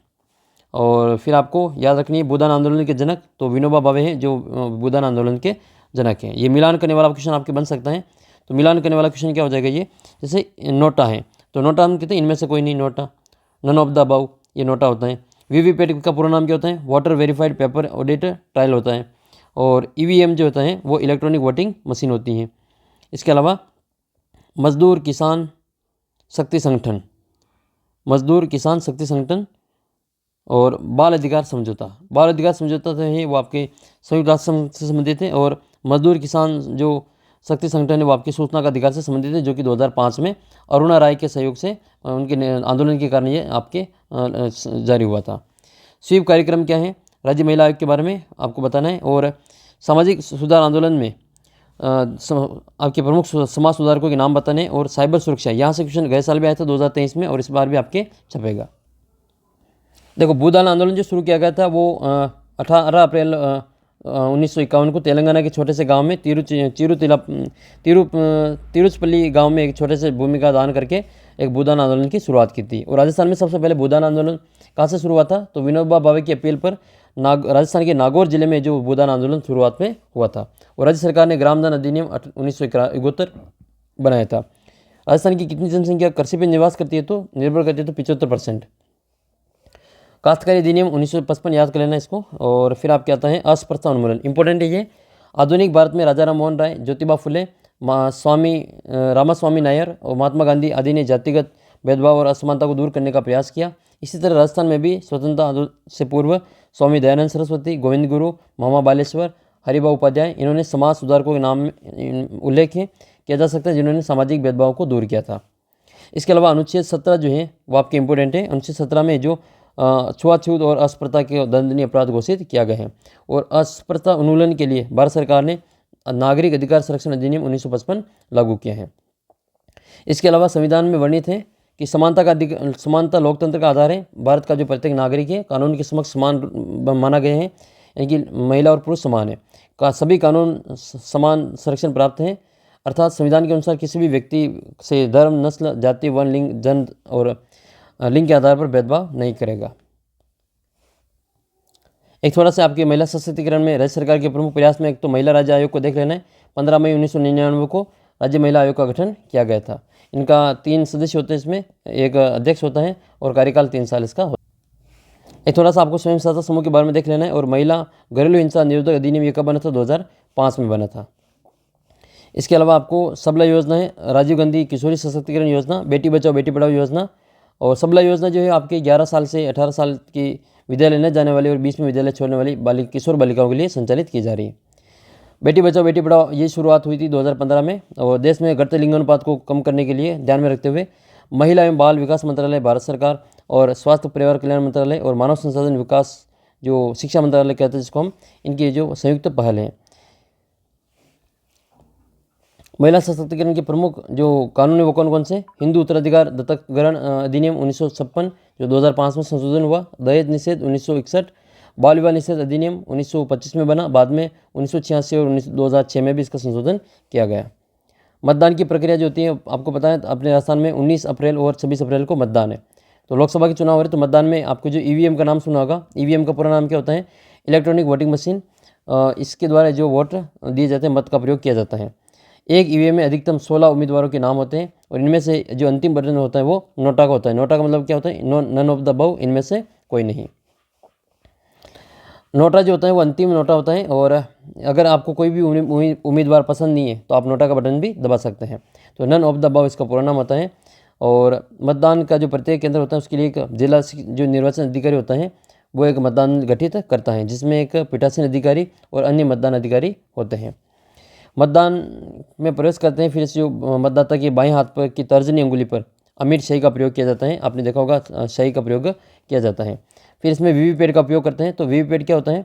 वोट डालते हैं, वोट डालने के बाद में वीवीपैट एक ये आती है, अलग से एक मशीन होती है इसके पास में। वीवीपैट का मतलब होता है कि आपको पता चलेगा कि हाँ अपना वोट जिसको मैंने दिया उसी के पास गया है। पूरा नाम होता है इसका वीवीपैट का voter verifiable paper audit trial. ये एक प्रिंटर युक्ति होती है जिसका ईवीएम का बैलेट यूनिट और कंट्रोल यूनिट से इसको जोड़ा जाता है। या पर्ची 7 सेकंड तक एक पारदर्शी बॉक्स में मतदाता को दिखाई देती है, जिसमें मतदाता क्रमांक, नाम और चुनाव चिन्ह अंकित होता है। और बीप की आवाज़ सुनाई देती है। इसमें मतदान की प्रक्रिया पूर्ण हो जाती है। ये मतदाता जान सकता है कि उसने जिस उम्मीदवार को वोट दिया है उसे वोट मिला है या फिर नहीं मिला है। इसका उपयोग निर्वाचन प्रक्रिया में निष्पक्षता और विश्वसनीयता को बढ़ानी है। और मतगणना में विवाद की स्थिति में इन पर्चियों की सहायता ली जाती है। फिर मतदाता जो सुव्यवस्थित मतदाताओं और शिक्षाओं को निर्वाचक सहभागिता के लिए स्वीप कार्यक्रम शुरू किया गया। ये स्वीप का पूरा नाम होता है सुव्यवस्थित मतदाता शिक्षा और निर्वाचक सहभागिता। दो प्रमुख उद्देश्य हैं इसके, एक तो सूचित मतदान है, निष्पक्ष और नीतिपरक मतदान। दूसरा सूचित मतदान जो आपके जागरूकताओं को मतदान करना है। फिर आप क्या था सूचना का अधिकार जो कि 2005 में बना था। और राजस्थान के राजसमंद जिले की भीम तहसील के देवडूंगरी गांव में मजदूरों और किसानों ने अपनी मजदूरी से संबंधित सरकारी रिकॉर्ड, हाजिरी और भुगतान रजिस्टर की प्रतियां मांगने के लिए संघर्ष किया था। इसी के आधार पर 2000 में सूचना का अधिकार कानून बनाने वाला जो पहला राज्य बना था। धीरे धीरे सूचना के अधिकार संघर्ष को अधिकार आंदोलन लेता राष्ट्रव्यापी हो गया और जनता की भावना का स्वीकार करते हुए भारत सरकार ने भी सूचना का अधिकार 2005 अधिनियम बनाया था। फिर आता है राइट टू एजुकेशन। आपने देखा होगा कि आरटी के तहत जो 25% सीटें रिक्त होती हैं। अगर आप प्राइवेट स्कूल में पढ़ना चाहते हैं तो 25% जो प्राइवेट सीटें जो वहाँ पे निःशुल्क होती हैं। तो भारत सरकार द्वारा शिक्षा को सुलभ और सरल बनाने के लिए यह अधिनियम 2009 में पारित किया गया था। इसका उद्देश्य इसी प्रकार से राजस्थान में भी राजस्थान निःशुल्क अनिवार्य बाल शिक्षा अधिकार अधिनियम 2010 बनाया गया, जो कि 1 अप्रैल 2011 से लागू हुआ था। ये 6 से 14 वर्ष की आयु के बच्चों को निःशुल्क और अनिवार्य शिक्षा, जो प्रारंभिक शिक्षा होती है 1 से 8 तक, वो प्रदान करता है। निजी स्कूलों में भी कमज़ोर और पिछड़े वर्ग के बच्चों के लिए 25% सीटें इसमें आरक्षित होती हैं और इसके बदले में सरकार निजी स्कूलों को जो राशि चुकाती है। इसके बाद में बाल अधिकार, तो 20 नवंबर 1989 को संयुक्त राष्ट्र संघ की आम सभा द्वारा बाल अधिकार समझौते को पारित किया गया और बाल अधिकार समझौते में पहला अंतर्राष्ट्रीय समझौता जो कि बच्चों के नागरिक, सांस्कृतिक, सामाजिक, आर्थिक, राजनीतिक और अधिकारों को मान्यता देता है। इन अधिकार पर समझौते पर भारत ने 1992 में हस्ताक्षर किए थे और जिसमें जीने का अधिकार है, सुरक्षा का अधिकार है और विकास और सहभागिता का अधिकार है। चाइल्ड हेल्पलाइन याद कर लेनी, आपको मोस्ट इंपोर्टेंट क्वेश्चन बनता है ये। राज्य में कठिनाइयों और से घिरे पीड़ित और उपेक्षित लावारिस देखरेख और सुरक्षित प्राप्त करने वाले जो ज़रूरतमंद बच्चे हैं उनके लिए 24 घंटे निःशुल्क आपातकालीन सेवा 1098। अब कैसे याद करेंगे, उल्टी गिनती, ये 10 9 8, उल्टी गिनती में याद कर लेना, 10 9 8, 10 9 8 याद करेंगे, 10 9 8 याद हो जाएगा।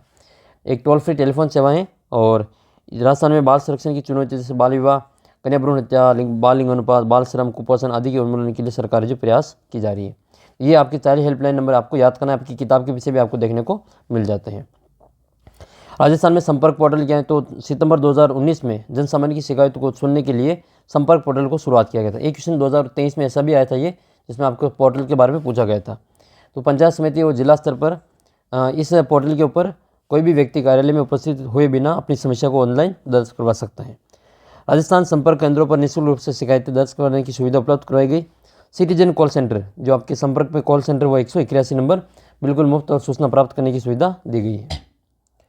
साइबर सुरक्षा और अपराध से संबंधित आपके क्वेश्चन 100% पूछा जाएगा। गए साल में यहाँ से जो आपके क्वेश्चन आए थे मैं आपको बताऊंगा अभी कि एक तरह से सुरक्षा होती है जो इंटरनेट से जुड़े सिस्टम के लिए होती है, जिसमें हार्डवेयर, सॉफ्टवेयर, डाटा की सुरक्षा, डाटा को साइबर अपराध को बचाने के लिए, सुरक्षित काम करने के लिए किया जाता है। बड़े बड़े कंप्यूटर विशेषज्ञ और IT के जो प्रशिक्षित लोग हैं वो इस तरह का काम करने में सक्षम होते हैं। साइबर सुरक्षा के ये क्वेश्चन आपके यहाँ से बनेगा ये कि साइबर सुरक्षा के हमलों के प्रकार, साइबर सुरक्षा जो हमले कौन कौन से होते हैं।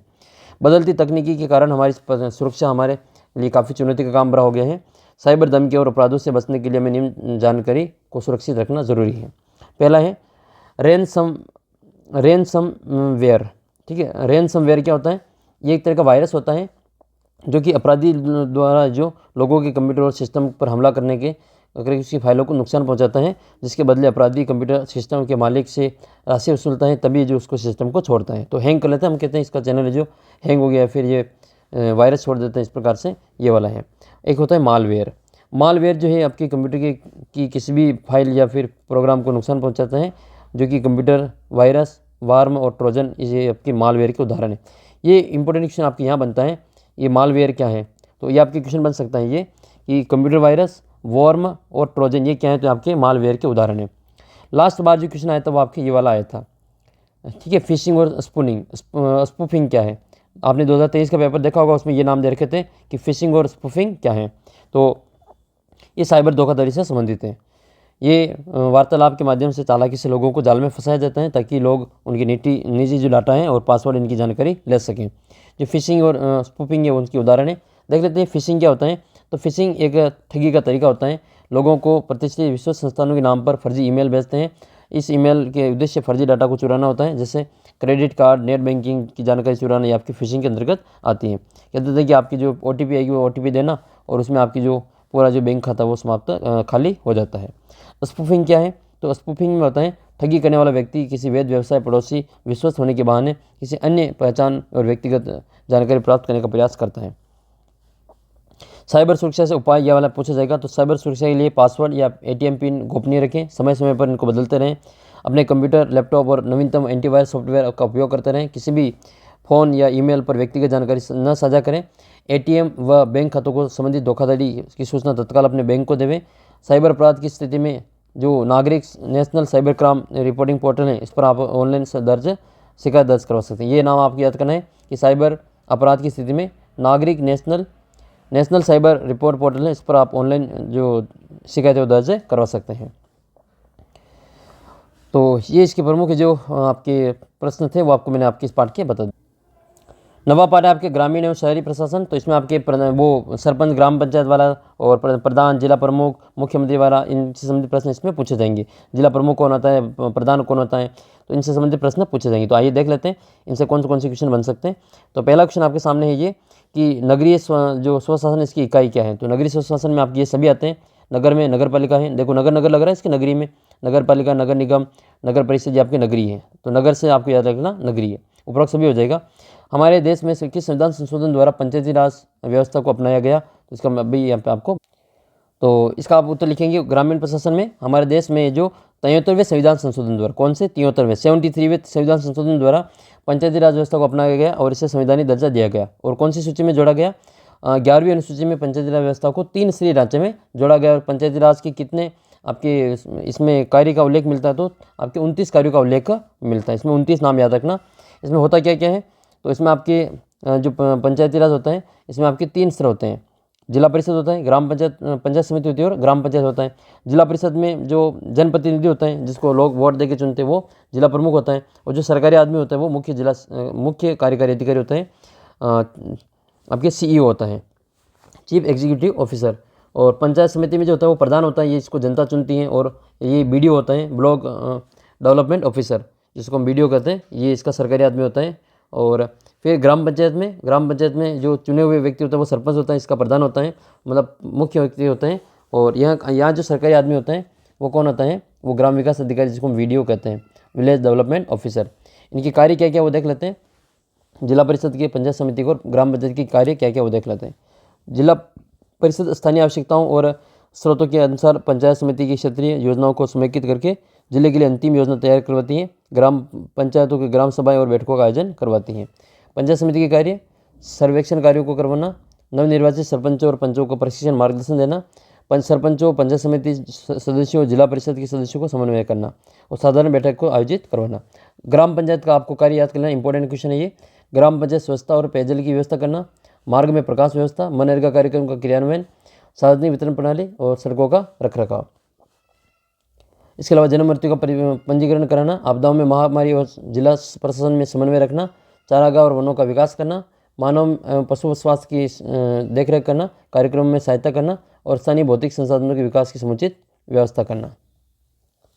तो इसका उत्तर हम क्या करेंगे, 73वां कर देंगे। इसके बाद में अगला क्वेश्चन बनता है रिक्त स्थान वाला, यहाँ से क्वेश्चन बनेगा। नगर निगम का जो वार्ड होता है इसको निर्वाचित प्रतिनिधि को क्या कहते हैं, उसको हम निर्वाचित, नगर निगम के वार्ड का जो निर्वाचित प्रतिनिधि होता है उसको हम पार्षद कहते हैं। तो निर्वाचित प्रतिनिधि को क्या कहते हैं, हम पार्षद कहते हैं। और नगर निगम का जो प्रमुख होता है इसको हम मेयर कहते हैं या फिर महापौर के नाम से जानते हैं, महापौर के रूप में इसको जाना जाता है प्रमुख को। नगर परिषद का जो अध्यक्ष होता है उसको क्या कहते हैं, उसको सभापति कहा जाता है। उसको क्या कहते हैं, उसको सभापति कहा जाता है, सभापति। ग्राम पंचायत, ये क्वेश्चन बनेगा आपके 100%, यहाँ से क्वेश्चन छपेगा ये कि ग्राम पंचायत का मुखिया कौन होता है, तो ये सरपंच होता है। और जिला परिषद का मुखिया जिला प्रमुख होता है। और पंचायत समिति का मुखिया आपके प्रधान जी होते हैं। और फिर बचा है ग्राम पंचायत समिति का सरकारी अधिकारी, तो खंड विकास अधिकारी बीडीओ होता है, ये ब्लॉक डेवलपमेंट ऑफिसर बीडीओ।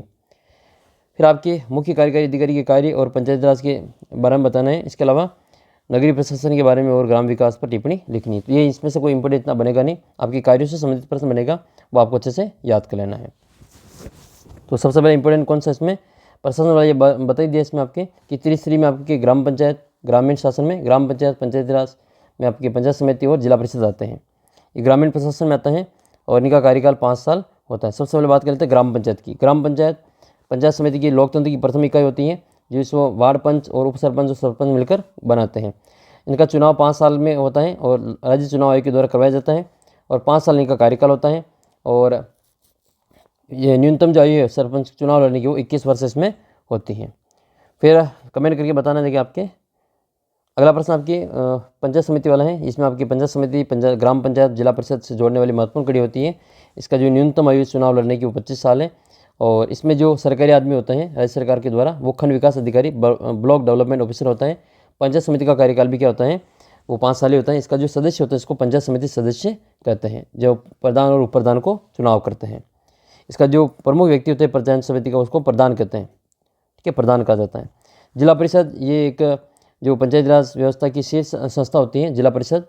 इसमें भी जो प्रत्येक वार्ड से एक सदस्य चुनता है जिसको हम जिला परिषद का सदस्य कहते हैं। और इसमें जो इसका प्रमुख व्यक्ति होता है उसको जिला प्रमुख कहा जाता है। जो निर्वाचित सदस्य होते हैं वही आपके जिला प्रमुख और उप जिला प्रमुख को बनाते हैं। और जिला प्रमुख को जिला परिषद की समस्त कार्यों में मदद करने के लिए एक सरकार द्वारा एक मुख्य कार्यकारी अधिकारी होता है, जो जिले के समस्त विकास कार्यों के उत्तरदायित्व जिला परिषद के रूप में होता है। आय के स्रोत क्या क्या है? तो देखो ये प्रश्न आया था कि ग्राम पंचायत की आय का स्रोत क्या क्या है। तो ये क्या हो जाएगा आपके ग्राम पंचायत में आय का स्रोत विभिन्न प्रकार के कर जैसे भवन कर, वाहन कर, क्रय विक्रय, मेले, हाट बाजार, सरकार के द्वारा अनुदान, समुदाय से प्राप्त अनुदान, दोषियों से एकत्र दंड, ये आपके इसके कर हो जाएंगे। इसी प्रकार से आपको पंचायत समिति के कर और आपकी जिला परिषद के याद कर लेना है। ग्राम सभा होती है तो ग्राम सभा पंचायती राज की आधारभूत संस्था होती है और ग्राम सभा क्षेत्र के एक राजस्व ग्राम होता है। इसमें कितनी जो ग्राम सभा होती है तो हर महीने जो 3 ग्राम सभा होना बैठक बुलाना ज़रूरी है।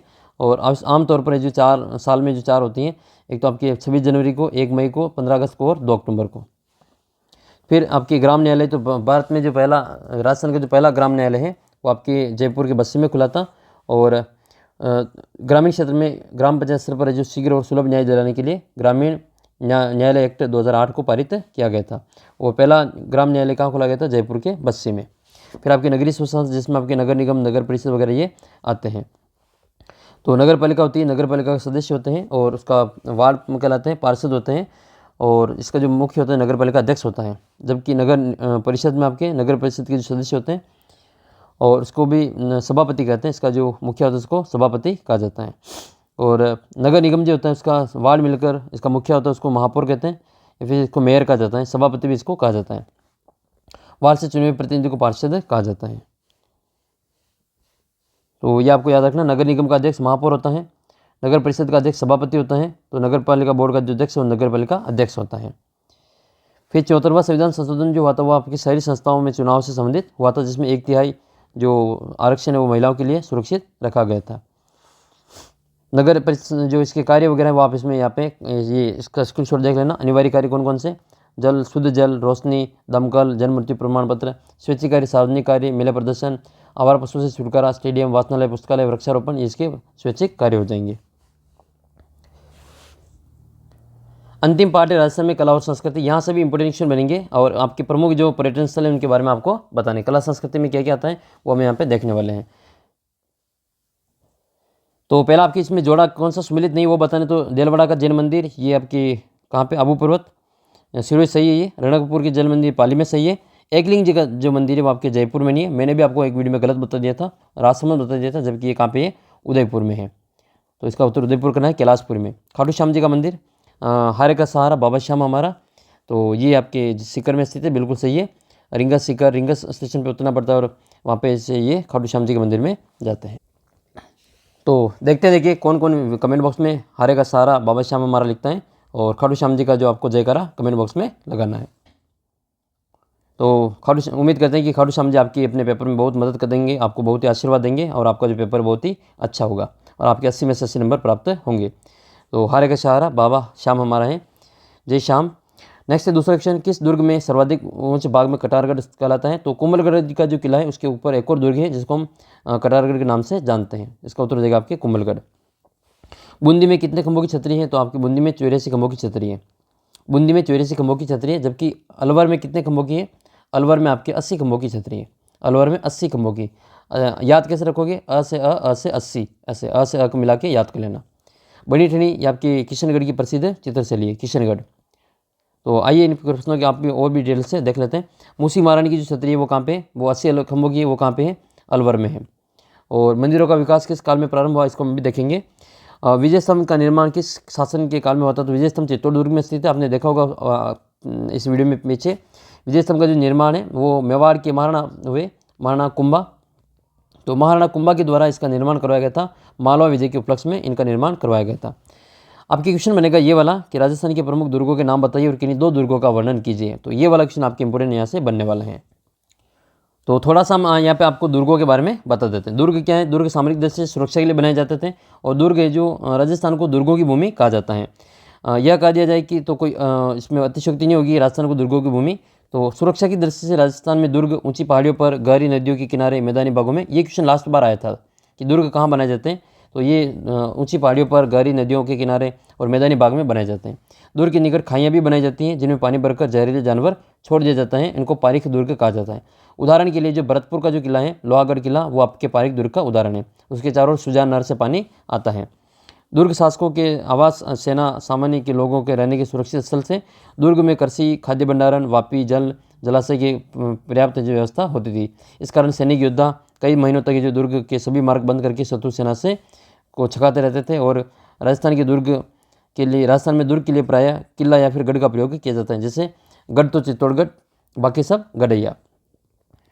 बूंदी का जो किला है वो सबसे पहले इंपॉर्टेंट आता है। बूंदी के किला का जो निर्माण है वो आपको बूंदी में याद करना है। बूंदी का किला आपके बूंदी में स्थित है। निर्माण राव बर सिंह ने करवाया था। फिर आपके इंपॉर्टेंट है लोहागढ़ दुर्ग। लोहागढ़ दुर्ग राजा सूरजमल ने इनका निर्माण करवाया था। ये भरतपुर के राजा थे जाट सूरजमल, इनके द्वारा इनका निर्माण करवाया गया था। इनके चारों ओर मिट्टी की प्राचीर बनी हुई है, इसलिए इसको मिट्टी का दुर्ग भी कहा जाता है। और इस दुर्ग को अभी इसको कोई भी जीत नहीं पाया, इसलिए इसको अजय दुर्ग कहते हैं। ये मिट्टी का किला, इसको लोहागढ़ नाम दिया गया क्योंकि अभी इसको कोई भी जीत नहीं पाया था। फिर आपके रणथंभौर का किला। रणथंभौर का जो किला है वो बहुत ही ऊंची पहाड़ी पर स्थित है और रणथंभौर का किला बहुत ही दुर्गम स्थल में बना हुआ है। चौहान शासक के द्वारा बनवाया गया था। इस दुर्ग का जो प्रवेश द्वार है वो नौलखा दरवाजा कहलाता है। इस दुर्ग में इसका जो प्रमुख शासक हुआ था तीर तेल हमीर चरे ने दूजी बार, वहाँ के जो रणथंभौर में जो प्रमुख एक शासक हुए थे जो अपनी हट के लिए प्रसिद्ध थे, जिसके लिए एक कहानी प्रसिद्ध है, तीर तेल हमीर हट चरे ने दूजी बार। तो ये अपनी हट के लिए प्रसिद्ध है। यहाँ पे 3 जो त्रिनेत्र गणेश मंदिर है और वर्तमान में यह दुर्ग आसपास के वन क्षेत्र को रणथंभौर राष्ट्रीय बाग के योजना के अंतर्गत आ जाता है।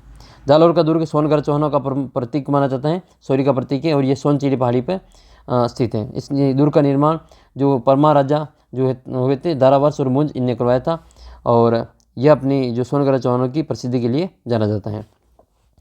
सबसे जो इम्पोर्टेंट दुर्ग आपकी चित्तौड़गढ़ दुर्ग, जिसका आप अच्छे प्रकार से वर्णन कर सकते हैं। गढ़ तो चित्तौड़गढ़, बाकी सब गढ़ैया। मध्यमिका नगरी के पतन के बाद चित्रकूट पहाड़ी पर जो 7वीं सदी में इस दुर्ग की नींव रखी थी, चित्रांगद मौर्य ने इसका निर्माण करवाया था। कालांतर में प्रतिहार, चालुक्य, परमार, सिसोदिया शासकों के द्वारा इसका समय समय पर विकास होता रहा। यह दुर्ग मत्स्य आकार की पहाड़ी पर बना हुआ है और ये मैसा के पठार पर स्थित है। मैसा के पठार पर ये बना हुआ है और गंभीरी और आपकी जो बेडस नदी इनकी संगम पे बना हुआ है। इसके अलावा इसके किले में प्रवेश के लिए आपको 7 जो द्वार आपको देखने को मिलेंगे। ये जो चित्तौड़ किले पे जाएंगे तो आपको 7 प्रवेश द्वार से होकर गुजरना पड़ेगा। इसका जो प्रवेश द्वार है वो पाडन पोल नाम से जाना जाता है। पहला जो किला है वो कौन सा है? पाडन पोल है। कहते हैं कि दुर्ग के ऊपर एक बार जो मुगलों के समय इतना भयंकर युद्ध हुआ था कि लोगों का जो इतना खून बहा था कि एक पाडा, आप जानते हैं जो भैंस का बछड़ा होता है इसको पाडा कहते हैं, कि पाडा बहा के जो ऊपर से नीचे आ गया था। तो उस पोल का जो नाम है क्या रखा गया था? पाडन पोल रखा गया था। फिर इसके अलावा यहाँ पे राजमहल है, दुर्ग बने हुए हैं। इस पर गौमुख कुंड, जहाँ पर ये जो आपको चित्र दिखाई दे रहा है, यहाँ पर गौमुख कुंड है। यहाँ पर जो गाय के मुख से झरना झरता रहता है। इसके उत्तर पूर्वी कोण पे जो कुंभा ने एक कीर्ति स्तंभ बनवाया था, विजय स्तंभ बनाया था। कीर्ति स्तंभ नहीं है, विजय स्तंभ। कीर्ति स्तंभ एक अलग टावर है, 7 मंजिला है। विजय स्तंभ, कीर्ति स्तंभ तो जैन कीर्ति स्तंभ वो अलग है। विजय स्तंभ ये कि 9 मंजिला अलग है, जो कि 47 फीट वर्गाकार 10 फीट ऊंची जो चबूतरे पे 122 फीट ऊंचाई लिए 9 खंडे मंजिला, यानी कि 9 मंजिला ये किला है। ये अपनी स्थापित बेजोड़ और 9 खंडों में विजय स्तंभ में असंख्य देवी देवताओं का जो उसमें मूर्तियाँ उत्कीर्ण है। इसकी तीसरी मंजिल पे जो 9 बार अल्लाह लिखा हुआ है, इसकी तीसरी मंजिल पे 9 बार अल्लाह लिखा हुआ है, जो कि उस समय का जो उसमें सांप्रदायिक सद्भाव को दर्शाता है। महाराणा कुंभा की जो सूझबूझ थी उसको दर्शाता है। इसको भारतीय देवी देवताओं की मूर्तियों के कारण इसको भारतीय मूर्तिकला का विश्वकोश कहा जाता है। तो आप में से चित्तौड़गढ़ का जो किला है वो किस किस ने देखा, कमेंट करके बताना है। चित्तौड़गढ़ का जो दुर्ग है वो आप में से किस किस स्टूडेंट ने देखा है। अगर नहीं देखा तो आपको भी मौका मिले तो जरूर जो चित्तौड़गढ़ का जो किला है वो देखना, बहुत ही शानदार आपको जो किला देखने को मिलेगा। इसके अलावा यहाँ पर पास में जो फतेह प्रकाश महल है, जो कि बहुत ही म्यूजियम है, वहाँ पर आपको जो महाराणा प्रताप का जो कवच वगैरह वो आपको वहाँ पर देखने को मिलता है। फिर नाम आता है कुंभलगढ़ का, बहुत ही फेमस दुर्ग ये भी, दूसरे नंबर पे सबसे अच्छा फेमस दुर्ग है ये कुंभलगढ़। कुंभलगढ़ की छोटी छोटी बड़ी पहाड़ियों पर जो मिलकर जो लगभग 7 पहाड़ियों के बीच में ये बना हुआ है। सर्वाधिक सुरक्षित दुर्ग है और इस दुर्ग को कुंभलमेर भी कहा जाता है। यह किसी प्राचीन दुर्ग के अवशेष पर बनाया गया था और इसको जो वापस बनाया था वो महाराणा कुंभा ने बनाया था। इसका जो शिल्पी था वो मंडन था और 1458 में इसको निर्मित किया गया था। 9 पुलों का दरवाजा युक्त होने के कारण और इसकी जो दीवारें बहुत ही मजबूत है। ऐसा कहा जाता है कि कुंभलगढ़ की दीवार बहुत ही मजबूत और चौड़ी दीवार है। 4 घुड़सवार, 4 घोड़े वाले इसकी दीवार पे चारों तरफ चल सकते हैं एक साथ, इतनी चौड़ी दीवार है। वो 36 किलोमीटर लंबी दीवार है दुनिया की जो सबसे महान दीवार है, जिसको हम चीन की दीवार कहते हैं, उसके बाद में भारत की सबसे महान दीवार कहें तो आपकी कुंभलगढ़ की दीवार को कहा जाएगा। तो ये सबसे महान दीवार है। उसका जो किला है वो बहुत ही फेमस किला है। इस किले में आपको स्थापत्य कला के नमूने देखने को मिलेंगे। नीलकंठ महादेव का मंदिर है, यज्ञ वेदी के साथ कई जैन मंदिर है, जालीबाव बावड़ी है, मामादेव का कुंड है, जहाँ पर जो कुंभा की जो हत्या कर दी थी उनके पुत्र उद्दा के द्वारा, इसी कुंड के ऊपर जो इनके पुत्र जो महाना कुंभा है, इनके पुत्र उद्दा के द्वारा यहाँ पे मामा कुंड के यहाँ पे हत्या कर दी थी। कुंभ स्वामी का मंदिर है, विष्णु मंदिर है, और जो पृथ्वीराज का स्मारक यहाँ पे बना हुआ है। यहाँ पर आपको उड़ना राजकुमार जो है पृथ्वीराज सिसोदिया, उसका भी आपको छतरी आपको देखने को मिलेगी। उड़ना राजकुमार पृथ्वीराज सिसोदिया को कहा जाता है, इनकी छतरी आपके यहाँ पे बनी हुई है। दुर्ग का उच्च भाग कटारगढ़ के नाम से जाना जाता है, ये बहुत इंपॉर्टेंट है। और इसी कटारगढ़ में जो महाराणा प्रताप का जन्म हुआ था, तो ये वीर शिरोमणि महाराणा प्रताप का जन्म स्थल है। अगर आपको कभी मौका मिले, अगर आपने देखा है तो ज़रूर कमेंट करके बताना। अगर आपने अभी तक नहीं देखा है तो ज़रूर अजय कुंभलगढ़ दुर्ग को एक बार जो अपने जीवन में ज़रूर देखना। ये महाराणा प्रताप का जन्म स्थल है, जो अपनी स्वतंत्रता और अपने स्वाभिमान के लिए जीवन भर जो जंगलों में भटकते रहे और मुगलों का जो उसमें सामना, उन्होंने गुलामी स्वीकार नहीं की थी। तो एक बार कमेंट बॉक्स में अपने इस महाराणा प्रताप के लिए जय महाराणा प्रताप है जो ज़रूर लिखना। फिर आपकी सीमा और सामरिक महत्व की दृष्टि से इस दुर्ग का सबसे बड़ा महत्व रहा है। इसके बाद में आमेर का किला जो कि डूंडार जयपुर में आता है, मानसिंह ने करवाया था इसका निर्माण। ये हिंदू मुगल का जो सुंदर समन्वय देखने को मिलता है। फिर गागरों का किला एक जल दुर्ग है, झालावाड़ जिले में स्थित है। यह दुर्ग हिंदू मुस्लिम एकता का प्रतीक है। अन्य किलों में आपके जूनागढ़ का किला आता है, जोधपुर का मेहरानगढ़ आता है, और जैसलमेर का सोनारगढ़ आता है। जो सोनारगढ़ को जो किला है उसको द गोल्डन फोर्ट के नाम से भी जाना जाता है। पीले पत्थरों के निर्मित होने के कारण इसको गोल्डन फोर्ट कहा जाता है। मंदिरों का जो निर्माण राजस्थान में वो गुप्त काल में माना जाता है, ये आपको याद रखना है, गुप्त काल में मंदिरों का निर्माण हुआ था। फिर प्रमुख मंदिर कौन कौन से देख लेते हैं। एक जगदीश मंदिर आपके उदयपुर में स्थित है, और सहस्त्रबाहु का मंदिर है। ये देखो सहस्त्रबाहु का मंदिर, इसको हम आम भाषा में इसको सहस्त्रबाहु का मंदिर कहते हैं। अब देखो सहस्त्रबाहु के मंदिर में न तो सास की मूर्ति है, न ही वहाँ पे बहू की मूर्ति है। तो ये केवल सहस्त्रबाहु भगवान विष्णु का मंदिर है ये, लेकिन वहाँ के जो लोकल लोग हैं वो अपने मुख सुख के लिए इसको सहस्त्रबाहु नाम नहीं लेके, कौन इतना लंबा नाम ले, इसको सास बहू नाम लेने लगे।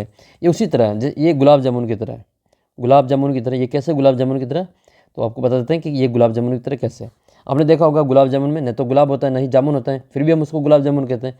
इसी प्रकार से ये सास बहू के मंदिर में न तो सास की मूर्ति नहीं बहू की मूर्ति है, फिर भी इसको सास बहू का मंदिर कहा जाता है, क्योंकि ये मूल रूप से सहस्त्रबाहु विष्णु भगवान का मंदिर है, जो कि नागदा उदयपुर में बना हुआ है। अंबिका माता का मंदिर जगत में है, जो कि उदयपुर में है। श्रीनाथ जी का जो श्री जी बाबा है, इनका मंदिर आपके श्रीनाथ द्वारा राजसमंद में पड़ता है। एकलिंग जी का मंदिर ये उदयपुर में आता है। ऋषभ देव जी का जो मंदिर है उदयपुर में है, और ये दुलेव गांव में ऋषभ देव जी का मंदिर, और बिल लोग इनको काला जी के नाम से जानते हैं। गरबोर चारभुजा का मंदिर आपके राजसमंद में स्थित है। इसके अलावा द्वारिकाधीश जी का जो मंदिर वो भी आपके राजसमंद में है। मारवाड़ के प्रमुख मंदिर आपके दिलवाड़ा के जैन मंदिर है आबू पर्वत सिरोही पे, रणकपुर के जैन मंदिर पाली में, किराड़ू के जैन मंदिर बाड़मेर में, ओसिया के जैन मंदिर जोधपुर में। हाड़ौती के प्रमुख मंदिर हिंदू मंदिर है बडोली रावतबाटा में, जो कि आपके कोटा जिले में इसमें रावतबाटा चित्तौड़गढ़ में आता है। ये शिव मंदिर बनदेवरा ये 12 में है। कंसवा के जो कोटा में स्थित मंदिर है। कमलेश्वर महादेव मंदिर बूंदी में है। इसके अलावा जो बूंदी में आपके जहाँ जो केशवरापाटन है वहाँ पे मंदिर भी बना हुआ है। सूर्य मंदिर जालरापाटन में बना हुआ है, और जालरापाटन को घंटियों का शहर कहा जाता है, और यहाँ पे घंटियाँ बसी रहती है, इसलिए इसको घंटियों का शहर कहा जाता है। शेखावटी जयपुर के मंदिर, अबानेरी दौसा में आपके मंदिर है। खाटू श्याम जी का मंदिर सीकर में स्थित है। गोविंद देव जी का मंदिर जयपुर में है। इसके अलावा मूर्ति कलाओं के नाम में आपको अच्छे से याद कर लेना है। मूर्ति कला के रूप में तो आपको इतना क्वेश्चन बनता नहीं है। मोलेला का याद कर लेना, जो राजसमंद का मोलेला गांव है वो वहाँ की जो मूर्ति कला की प्रसिद्ध है। यहाँ पर इसको मोलेला की जो है आपके टेराकोटा जो मूर्ति प्रसिद्ध है। यहाँ पर जो पार्वती शिव पार्वती पनिहारी भैरव जी, हाथी ऊँट घोड़े, इनके जो हनुमान तोता और चिड़िया मोर, इनकी मूर्तियाँ आपको देखने को मिलती है। मूर्ति मोलेला जो है मूर्ति कला के नाम से प्रसिद्ध है, और मिट्टी की जो मूर्तियाँ आगे को आग में पकाकर जो बनाने की कला उसको टेराकोटा कहा जाता है। यहाँ के जो मोहनलाल कुमार है, मोहनलाल प्रजापत, इनको राष्ट्रपति अवार्ड जो दिया जा चुका है इनकी जो प्रसिद्धि टेराकोटा कला के लिए। फिर हवेलियाँ प्रसिद्ध है, राजस्थान की जो हवेलियाँ बहुत ही प्रसिद्ध है, जैसे शेखावटी की जो हवेलियाँ बहुत ही प्रसिद्ध है। रामगढ़, नवलगढ़, मुकुंदगढ़ की, मंडावा, लक्ष्मणगढ़ की हवेलियाँ प्रसिद्ध है। जैसलमेर की हवेली जैसलमेर में सालिम सिंह की हवेली है, नथमल की हवेली और पटवा की हवेली है। इसके अलावा क्षत्रिय, तो क्षत्रियों में नाम रखा जाता है अलवर का। अलवर में मुसी महारानी की छतरी है, करौली में गोपाल सिंह की छतरी है, और बूंदी में 84 खंभों की छतरी है, और रामगढ़ में सेठों की छतरी है। गेटौर में ईश्वर सिंह की क्षत्रिय है। जोधपुर में जो जसवंत राय जिसको राजस्थान का ताजमहल कहते हैं, उदयपुर में आहड़ महासत्या की क्षत्रिय है और जैसलमेर में बड़ा बाग की क्षत्रिय प्रसिद्ध है।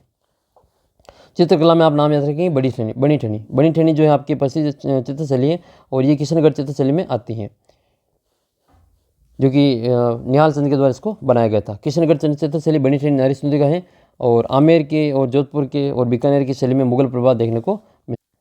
संगीत कला में आप नाम लिखेंगे, इसमें मान गायिका है प्रमुख रूप से, जो अल्लाह जिलाबाई वगैरह हैं ये गौरीबाई वो आपके मान गायिका से संबंधित हैं। नाम देखेंगे इसमें मीराबाई, दादू दयाल, चरणदास, दयाबाई, सरोजाबाई ये प्रमुख नाम है जो कि राग रागिनी से संबंधित हैं।